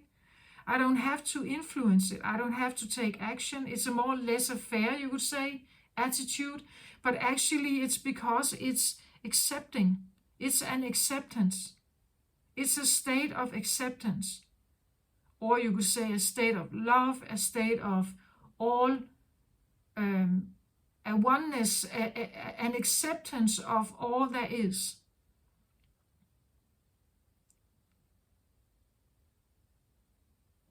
It's not an up and down and up and down and drama and chaos and peace, like, it's not that, it doesn't have these facets to it. It's a more,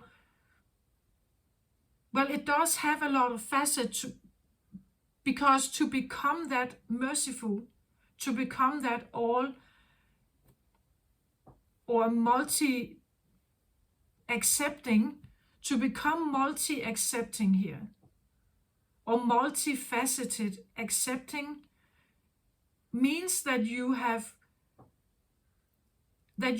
are this. You literally do accept everything.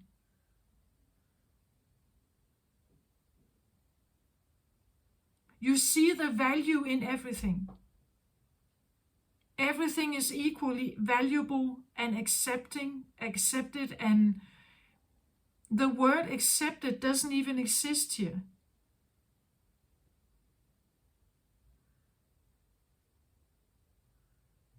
Does it make sense? Like over here you definitely have up and down and in and out and everything here.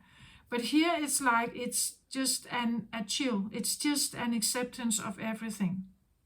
Everything has value. Everything is valuable. Everything is equally valuable. No matter what it looks like, how it behaves, the nature of it, the innateness of it, is part of a bigger balance, a bigger oneness, you could say. And therefore I have neutrality.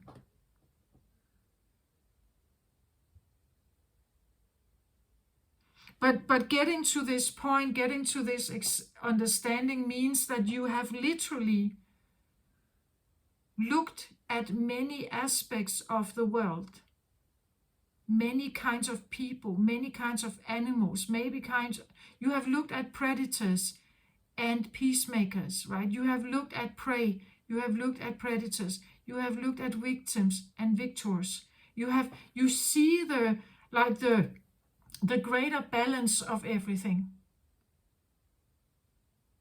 It doesn't mean that being poor is beautiful necessarily. In some ways, maybe more beautiful than being rich. But in other circumstances, very bad in comparison with being rich. But here it's like there is no distinction. Like everything is balancing itself out in a perfect shaped ball of creation. And Over here, we would say, whom am I to judge anything? And here we are constantly judging.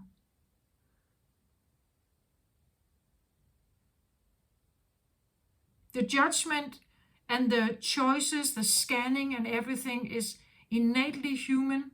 It has to do with our survival or comfort. It has to do with our self-perseverance. Over here, not so much. That's the evolution. It's like something that is trying to become something. It's like it's in creation, maybe with an awareness of both of these sides here, but at the point it feels a bit exhausting to like juggle both. And I've said for a while, it's almost like there is an energy here that is obsolete. Like it's supposed to go, like we're supposed to like move to the next stage somehow. And I was wondering if I needed another card off here, like like a higher self-guidance, something about a higher dimensional energy that could come in here and help us out with this. Because it's almost like it stagnates or procrastinates. It's like, like an egg that suddenly stops evolving towards its hatching, right? It stops. Because the energies are not, they can't, the cell dividing is in a stagnant or frozen position. Like the cell evolution can't move. You see, it's like feeling a bit frozen in what to do here.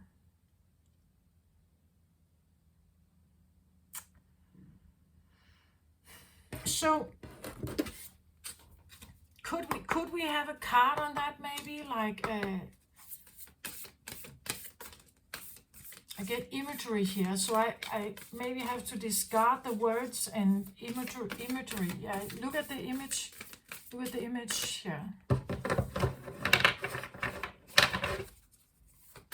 Look at the image.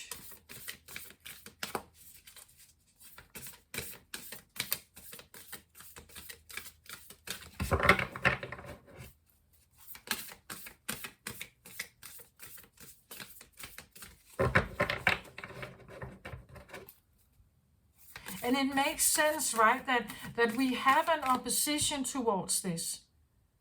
Like, we don't like the idea of giving up the heart, right? We don't like the idea of the ups and downs. It's innately one of the things that keeps us highly occupied every day, the ups and downs of life, the duality, the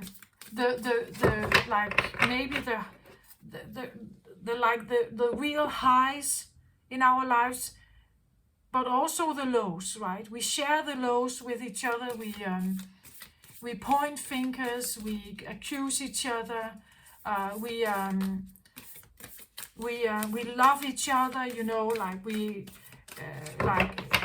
We get attracted to each other. We bounce off each other. We have this back and forth. It's like a very active environment where there are many ups and downs and in and outs and dark and light, and it's very chaotic actually. It's chaotic, I would say. It's not peaceful.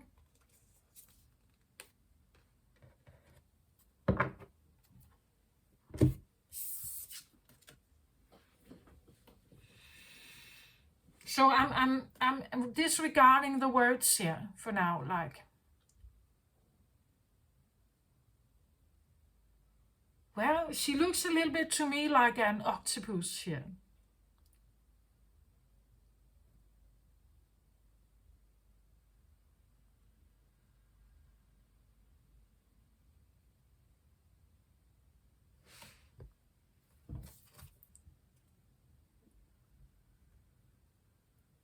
quite purple. I feel like the purple color, probably her hair here, stands out to me. So like many tentacles out here that kind of maybe receive messages, or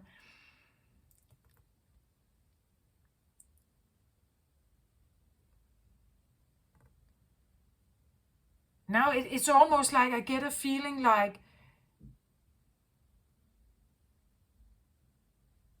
for you, Sagittarius, I don't know for every, but it comes across almost like that all humans are. That all humans are like an octopus. And I believe that this has been studied actually. I think that I think you can look this up, that the octopus has a very big head, right? And then it has all these arms, and on each arm, it's almost like each arm has all these sensory, like cup-shaped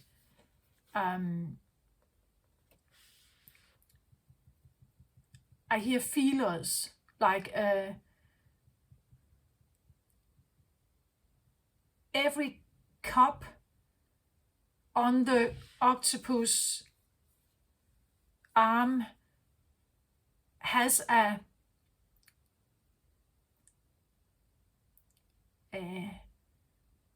like a sensory feeler ability.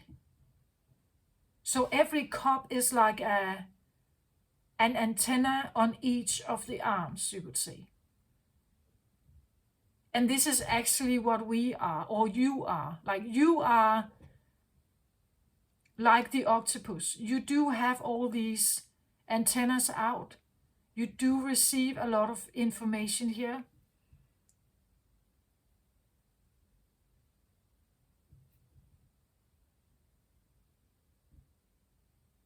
Maybe I want to say you are different.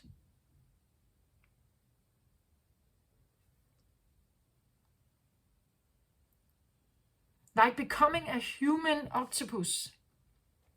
I believe there is studies actually made about octopus that they are quite sensitive. They're very, but very skilled and adapted of the life in the ocean. They are intelligent. They are very intelligent creatures. They I hear telepathy here. I don't know if that's a fact, but I think that maybe they can, like maybe you are have telepathy abilities here. Maybe you do have, and that is a way of receiving information.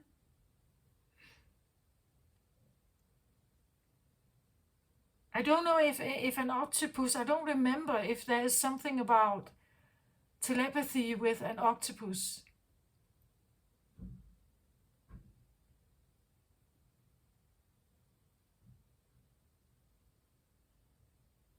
But I know that they scan, like they have a way of scanning the things that are in front of them to figure out if they are harmful or not. Like, well, we do that also, right? But an octopus in the sea scans the environment in the ocean, whether there's a shark in front of them or whether there's something else. Even if a human dives down there, it is figuring out if that human is going to be harmful or not to them. Some humans are maybe harmful, meaning that they want to catch the octopus, they want to, catch it, kill it, fry it, eat it. Others, humans, are maybe just studying the octopus. And the octopus will take a little while to figure out which one are you, right? Which one are you to me? Can I trust you? If they realize, yes, I can trust you, they can actually come very close to you.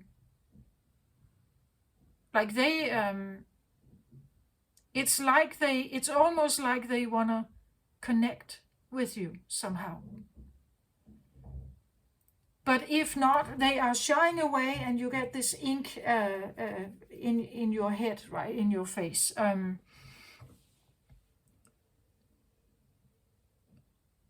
I get almost the feeling that you should trust your inner octopus here, right? That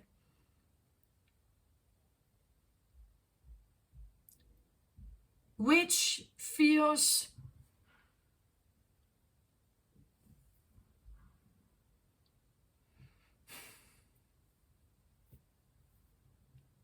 well, if I say which one would feel most safe to you, or most people will go over here, right? They will go here.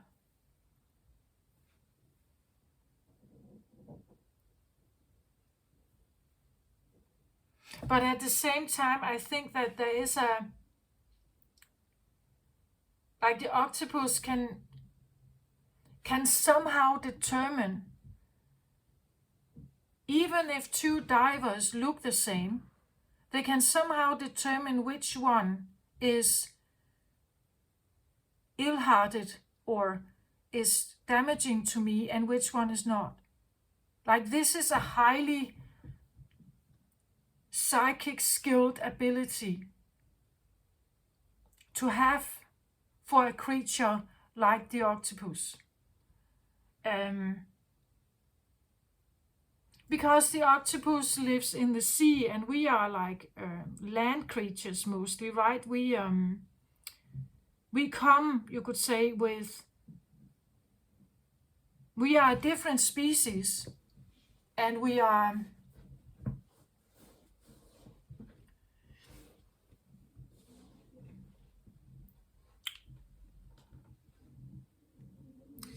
different species, and we don't say it, right? We are not speaking with the octopus. Well, maybe some are, like maybe they're trying to speak to them. If you are fascinated by them and you're studying them, maybe you are actually trying to speak to them, maybe without knowing. But most people, they would dive down there and they would think, oh, there is an octopus, and never thinking that they could communicate with it. But in this case, it feels a little bit like, yes, you can, or you are here.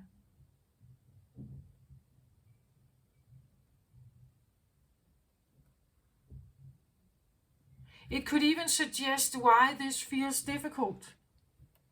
Because you are partly human and you're partly octopus.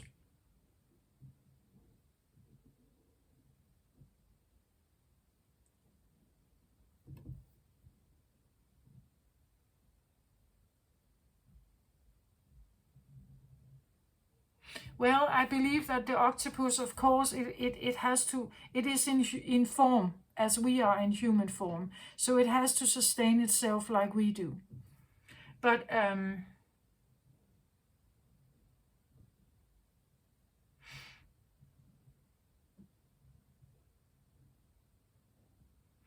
if the octopus was not in form, if it was a consciousness, what would it be like? I've never seen the octopus as a predator, like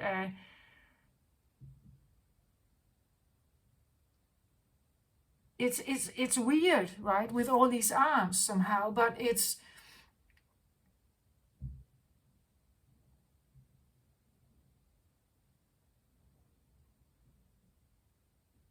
actually I see it as peaceful.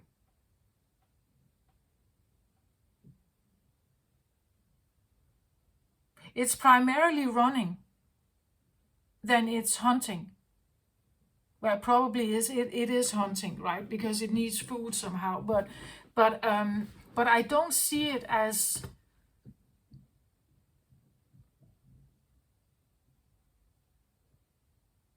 actually not at all. I don't see it as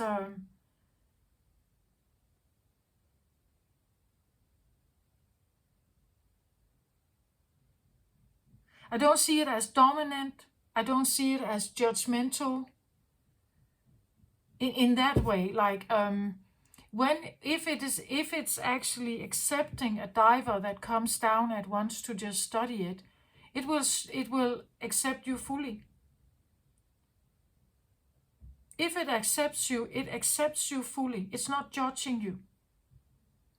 It has realized you don't want to harm me, and that is enough for me, right? You don't want to harm me? Okay, I accept you fully. Even though you are another species. It's like they know. And it's like they know, and I do think that they're trying to communicate with the diver. Like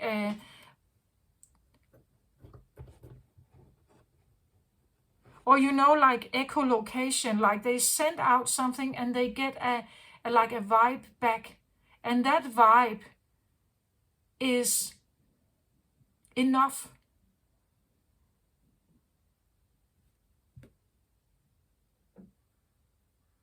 I don't have to judge you, right? I send out a vibe or an echolocation. I get a vibe back from you, and that vibe is telling me everything about you that I need to know.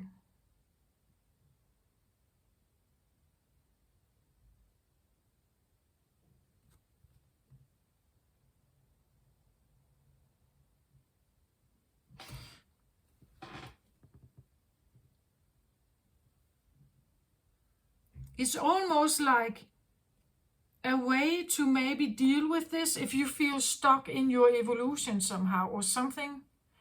It's almost like that you, Sagittarius here, should embrace your inner octopus.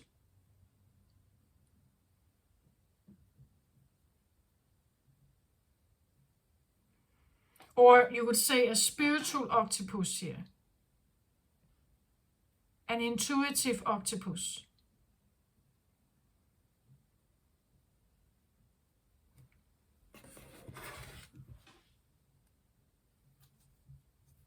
At the bottom of the deck, I get communication and co-creation. Again, I get this feeling of like, or if you just look at the imagery again here.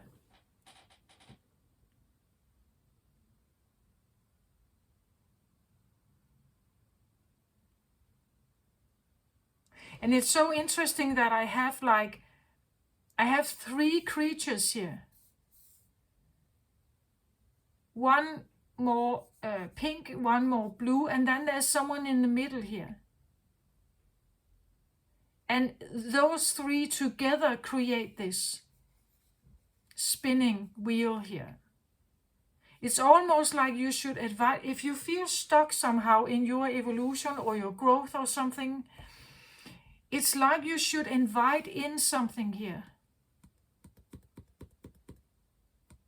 As I said, your inner octopus.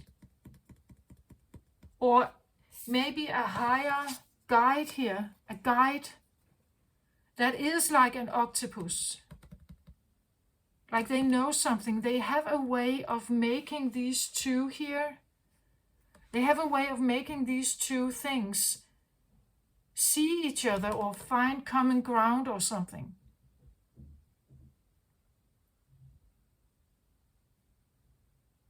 Again, they have closed eyes, they're not speaking.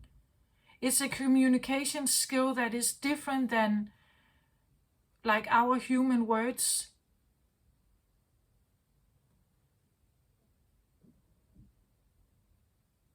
The communication to make something spin here, to get yourself cells, like evolving again.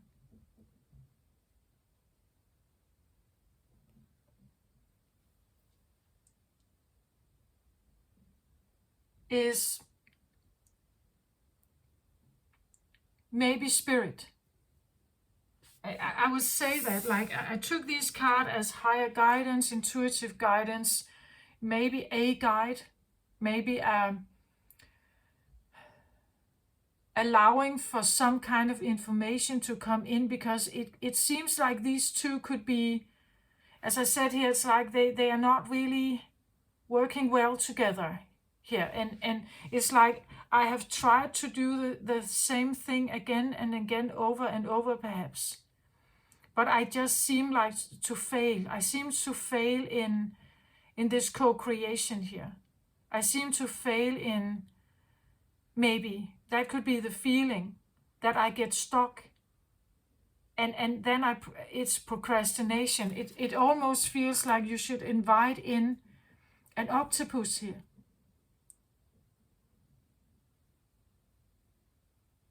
You should invite in other communication forms or skills. Maybe we talk about that psychic abilities needs to be enhanced on Earth, right? That we need telepathy here to understand each other.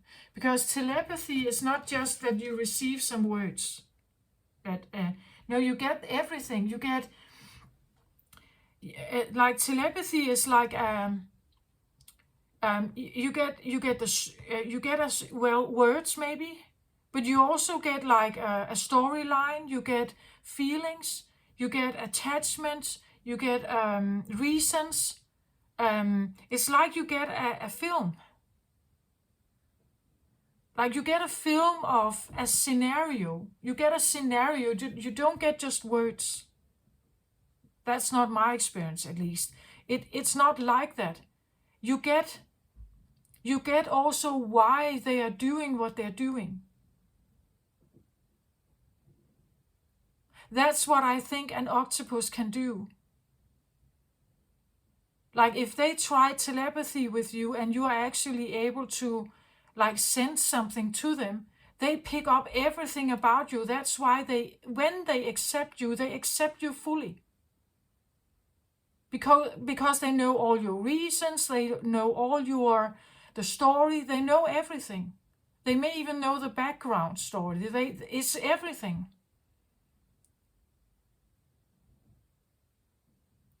It's the mental state, it's the fears, it's everything. Telepathy gives you like a full story of something.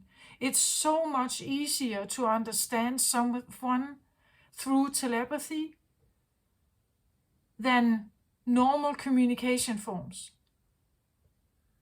So much easier, much quicker, much quicker.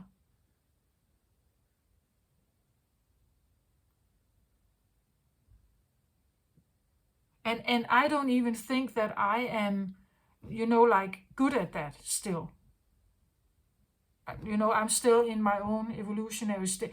I don't think I'm good at this still. Like I may be able to do some, but I don't think, again, I can. My brain is also not maybe evolved to receive the messages that, like all of the facets of it. But, like it's like you should evolve your telepathy here. That is a way of making these like work together here. Like that, this is the way that they can understand each other.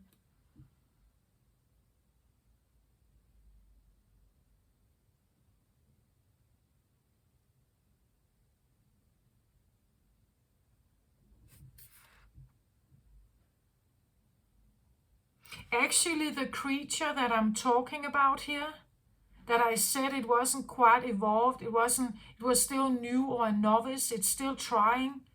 It doesn't quite know how to do this. It could be like a telepath in being.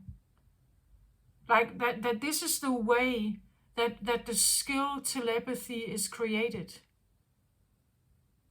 Like this, because you get to a standpoint where you can no longer seem to grow. So the next part, the next evolutionary step is to bypass it, right? Is to figure out how do I bypass or create connection here. You can call in a spirit guide, a guide that knows something about telepathy here.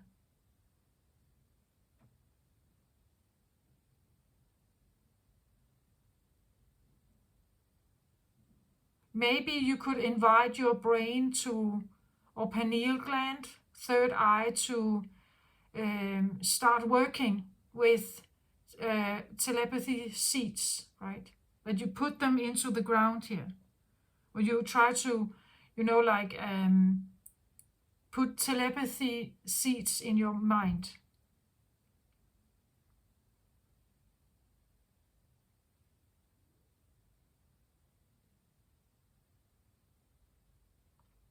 Because it's like it's two brains that try to talk to each other, like a 3-year-old and an 80-year-old, and they're trying to talk to each other, and they just can't seem to,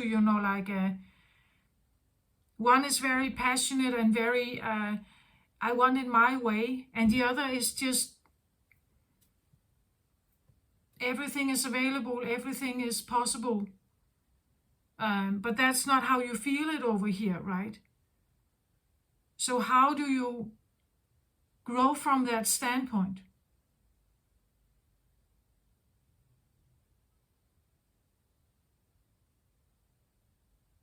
Someone with a strong will and a strong heart-oriented compass here, and someone who is neutral. We could have a peacemaker here. We could have a warrior over here.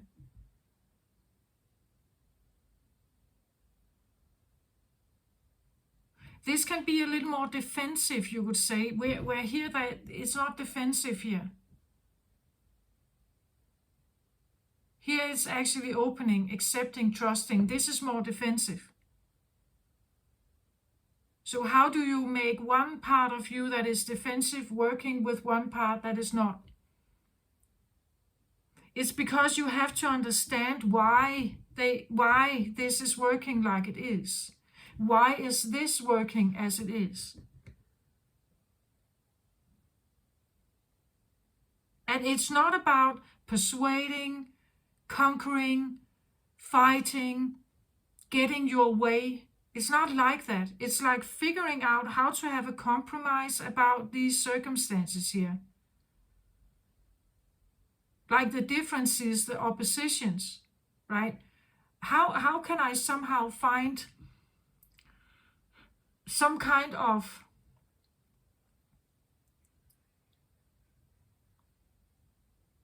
truth, or a truth agreement, or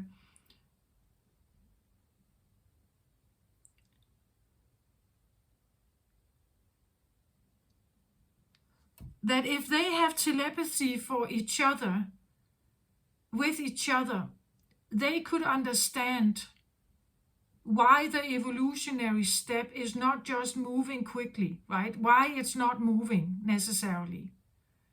Why there is a defense system here. So the giving and receiving that this card also talks about can be this like back and forth communication between these, or telepathy here between them, because it's like they come from two different standpoints. And none of them are maybe, giving, right? None of them are really necessarily moving. We could say this could be your soul, spiritual side, this could be your ego. And you just feel that there's maybe a stagnancy, like you feel maybe even like procrastination or frozen, that you don't know what to do. Like both of them are, equally, almost, putting equal pressure on each other. And in that space, you can't take action.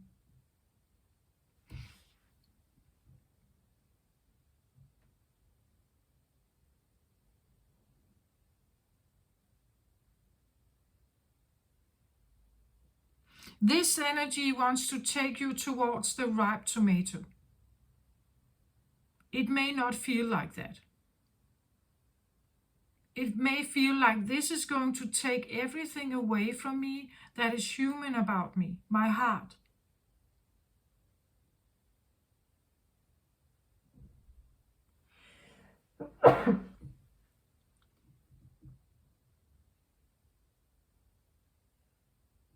So it may not feel like that. But actually it takes you into a much more neutral or more like a more oneness consciousness. There's no drama there. But I think that in the human existence, the third dimensional realm, we are addicted to drama. We don't know anything else. This is the evolutionary state. That is the toddler state. This is a state where, and some don't want to leave this. Like they don't want to leave this space. Maybe you don't want to leave this space. This is all we know. This is what makes us feel human. This is what we have in common. This is what creates common ground between us. Not this so much yet. But if you feel like you are actually dealing with a situation like this, like you are no longer a human, you are a creature. You're becoming something else. And you feel stagnant, you're having your own doubt about maybe your spiritual journey. You're having your doubt about the things that you're doing. You feel like it's not moving. Like maybe you're literally becoming a telepathic creature here. That this is the process you are in. This is also what is needed, I think, for those cells here to evolve again, to divide again, to create again. For you to get out of this, maybe a feeling of a stagnant position where you can make a move. You need them to speak to each other, you could say. You need an inner dialogue between them. Maybe you need to create spiritual telepathy here. Or put in that seed in your mind. That you are evolving this kind of ability, a psychic ability. It's very quick. Like you get a lot. It's not like, for me, telepathy is not like an overwhelming feeling. It's just there. You know, like normally you get a book and then you have to read it all to like get the information. Here it's like you get the book and then you just know. It's like they're handing you at the book, and you just know then. You know everything.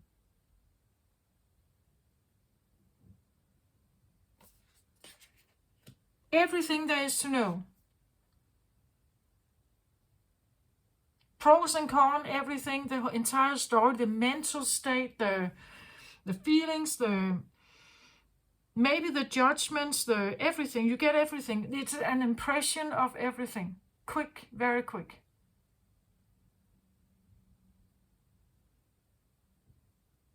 That's why the evolutionary state of us talking is primitive.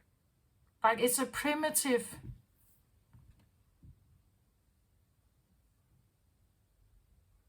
state of being or existence. And it's not very efficient.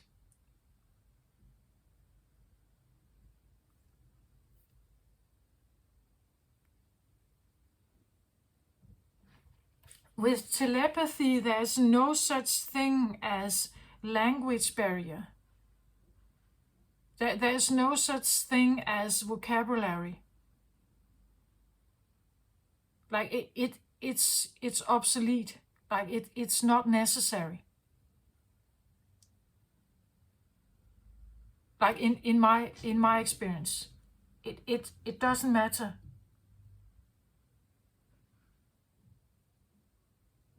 That's the interesting thing. It's like you're talking, like you may have a connection with something out here, and it may come from outer space, you know. But the vocabulary or the wording is not a problem, because telepathy doesn't work like that. There can be words, but not necessarily. This can be a feeling. It can be a sound. It's a vibration, and immediately you can interpret that vibration and know what it means, what it stands for. It's very quick.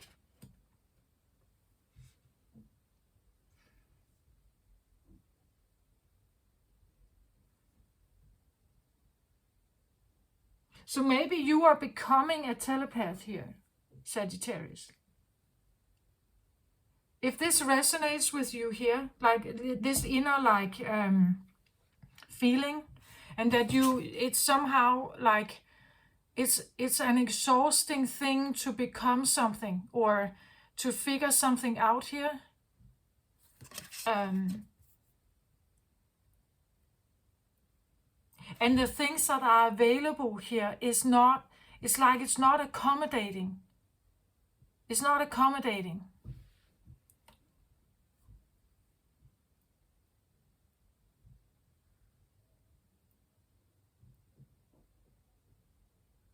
It could be that you are evolving like a telepathic ability. And again, if we look at just the idea of the book, right, that you get a book and then you have to read it all to get the meaning out of it. You can't just, like touch it and then, oh, I got it. But that would be it. Like it's like if a telepath would touch you, you would know. Like that's how efficient they just have to touch you. You would get like everything.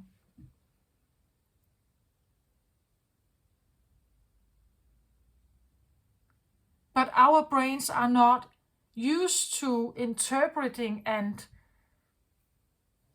they're not used to processing that much data that quickly. It may feel like an overwhelm then.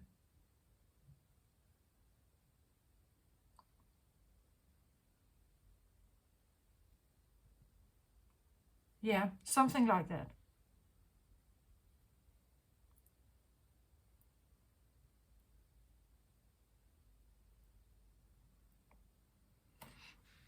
Scared and sacred purpose. It's interesting that I somehow got those words, both of them here. Maybe you are scared of what you may be feeling or hearing or knowing, maybe.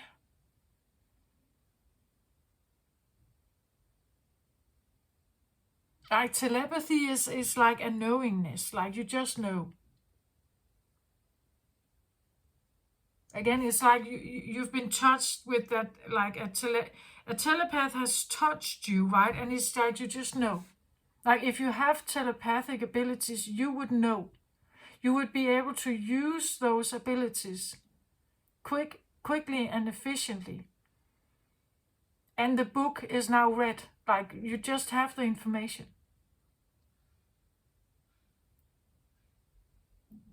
But that skill doesn't come like overnight like that. Again, it's an evolutionary state, so it's probably something you have to get used to. Maybe it feels exhausting, right? to build this ability, or to somehow become more and more of that star. Maybe the star here is your like a telepathic ability, but getting to it is an exhausting route, you know, something like that.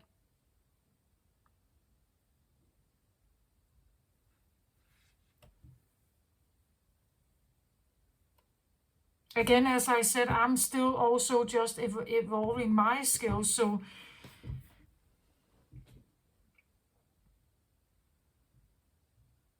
and the human brain is not allowing for full spectrum, I think, right? We can only interpret in a certain way.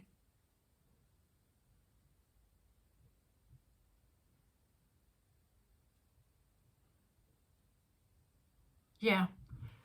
Okay, it's an interesting reading, I think, for you, and this idea that it's breaking out of the box, right? I couldn't put the cards in the cross position as I did it with the other readings. It's like this wants to break out of the box. It knows, I think, that for this to happen, for this to be done, I have to think out of the box. I have to break out of the box. I can't just follow normal teaching. I can't just, you know, like I have to invent something myself. As the dragon, right, that doesn't know it's a dragon, it has to figure out that I'm actually a dragon, or I'm actually a telepath here, which is not that common, right? Maybe there are no teachers to do this. Maybe there are no one who knows how to get this done. Maybe this is actually, maybe you were born with this, but you don't know what it is, right? You get information from time to time, right? Or something. But nobody has taught you, right? There was no parents to this dragon. The dragon is alone. It's a bit like the ugly duckling, right? It comes into this world not knowing exactly what's going on. It gets mocked and bullied, and eventually it's leaving this dog farm, only to find out much, much later, after many struggles, that it's a big, beautiful swan, right? It's a bit like that. Like realizing that maybe you are something that you didn't see coming. You didn't know it. Maybe you are one of a kind here, Sagittarius. Right? That maybe you are one of a kind. Maybe you are the only one. As I said, the last dragon egg. Maybe you're the only one.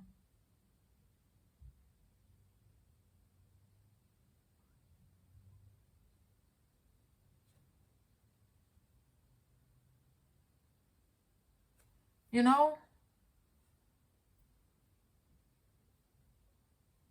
Yeah, I get last dragon egg.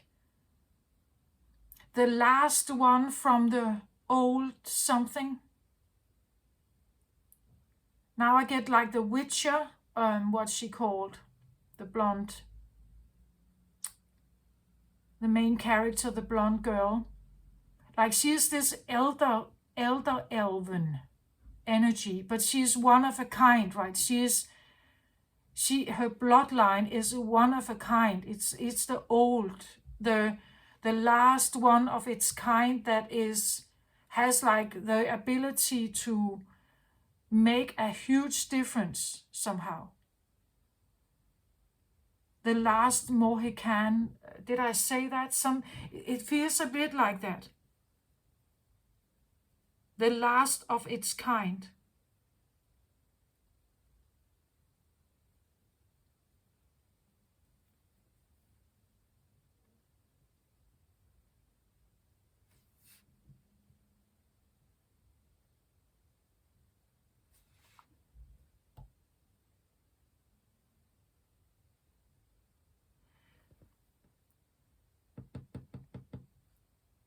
And therefore, because it is the last of its kind, there is no teacher.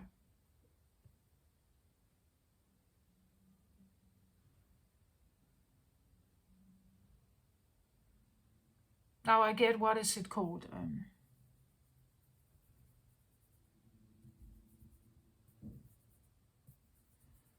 Another film, something about the last Air Master or something.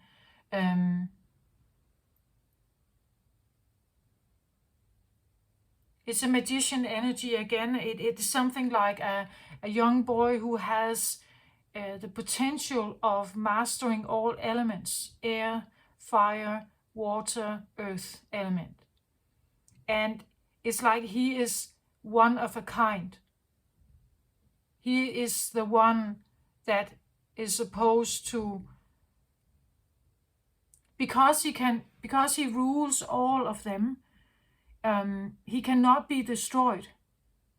Like other magicians that may be able to yield earth energy cannot harm him, right? Because he has all of the elements available. But if you are that powerful, of course you can use it for conquest. You can use it for like dominance. But you can also use it as a leader, like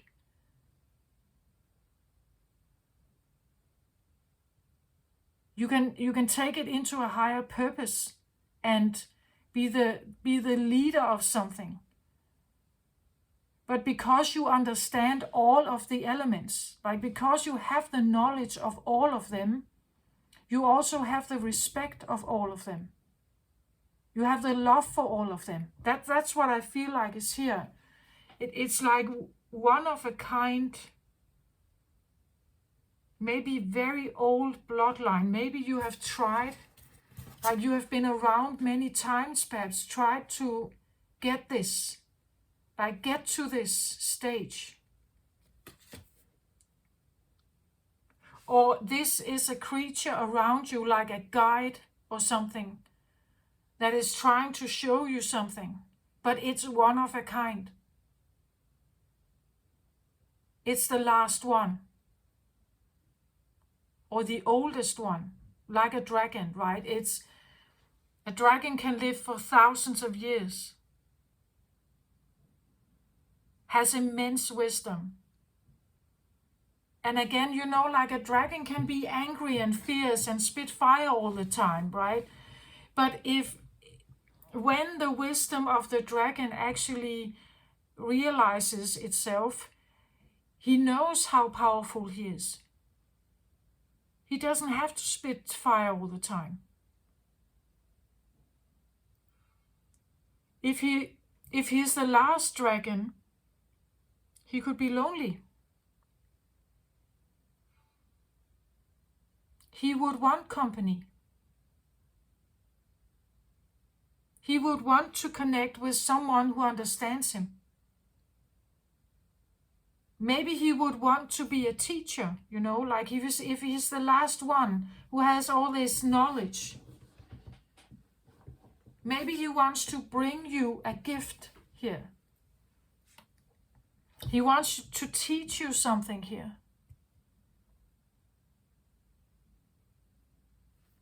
Or she, right, wants to teach you something.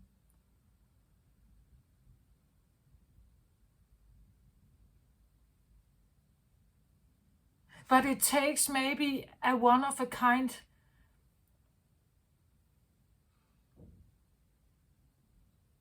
consciousness to be willing to work with this. Like it may take like the human consciousness of a person has to be open in a certain way. Otherwise you can't hear them. They can't hear you. They come towards you if they can feel that you are open towards them. A bit like the octopus, right? It would scan perhaps the cosmos, right? For the right consciousness. And then they would come in with knowledge, right? They may come in with knowledge here.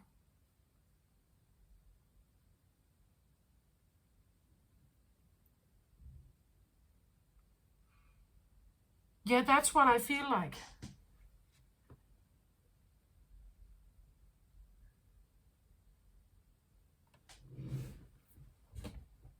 It's still And well, that is maybe my still maybe limited telepathic abilities, that I'm not sure I have it all, right?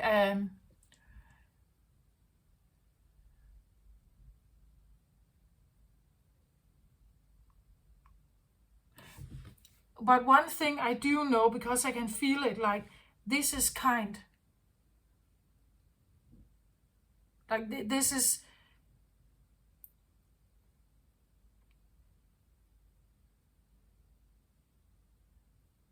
it's not here to confuse you. It's not here to overwhelm you. It's very kind and very loving. Um,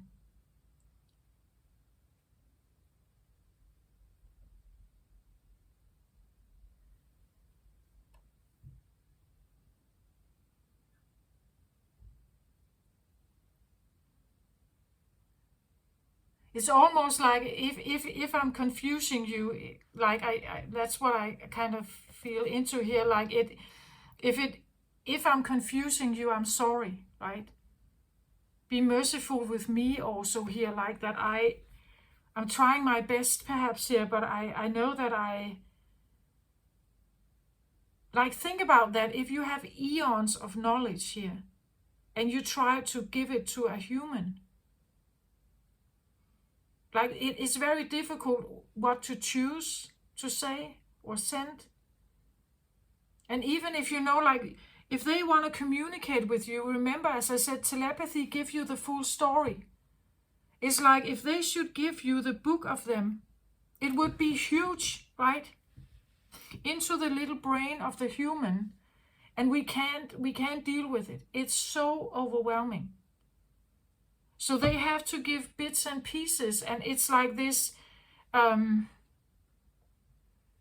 please have mercy with me also, because I know that I'm big, right? I know that I'm big here. And I know your evolutionary state doesn't allow you to just take it all in. So I feel like it is a giving and receiving thing here going on. It can be, but it has to be slow, right? And it has to be gentle somehow, or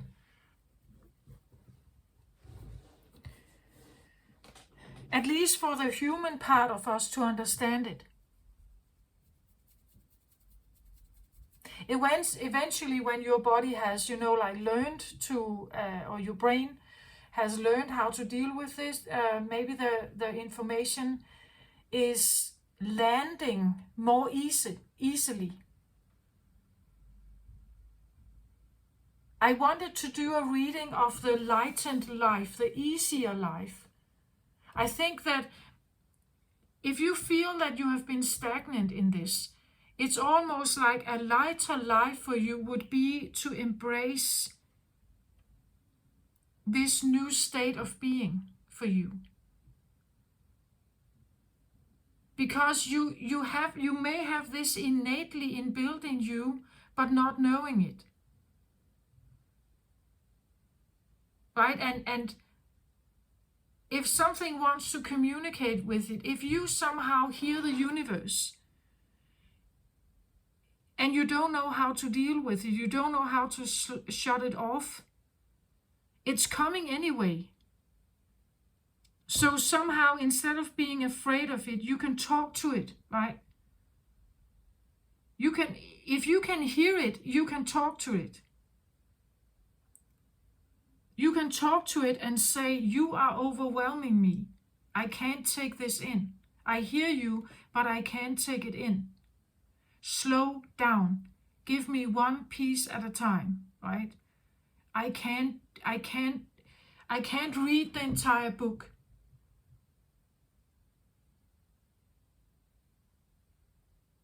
At once. I'm not able to. Like a 3-year-old, my brain cannot take that much in.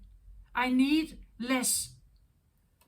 A smaller book, right? You could say, as a consciousness, divide yourself into pieces and then let me have one piece at a time, right? Something like that.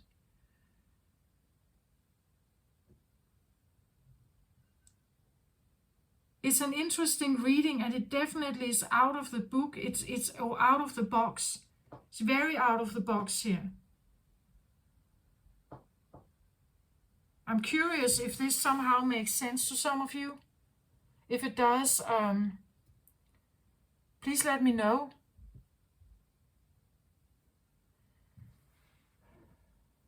Especially if you're scared of it, like if it really is scary, it feels overwhelming or something like that.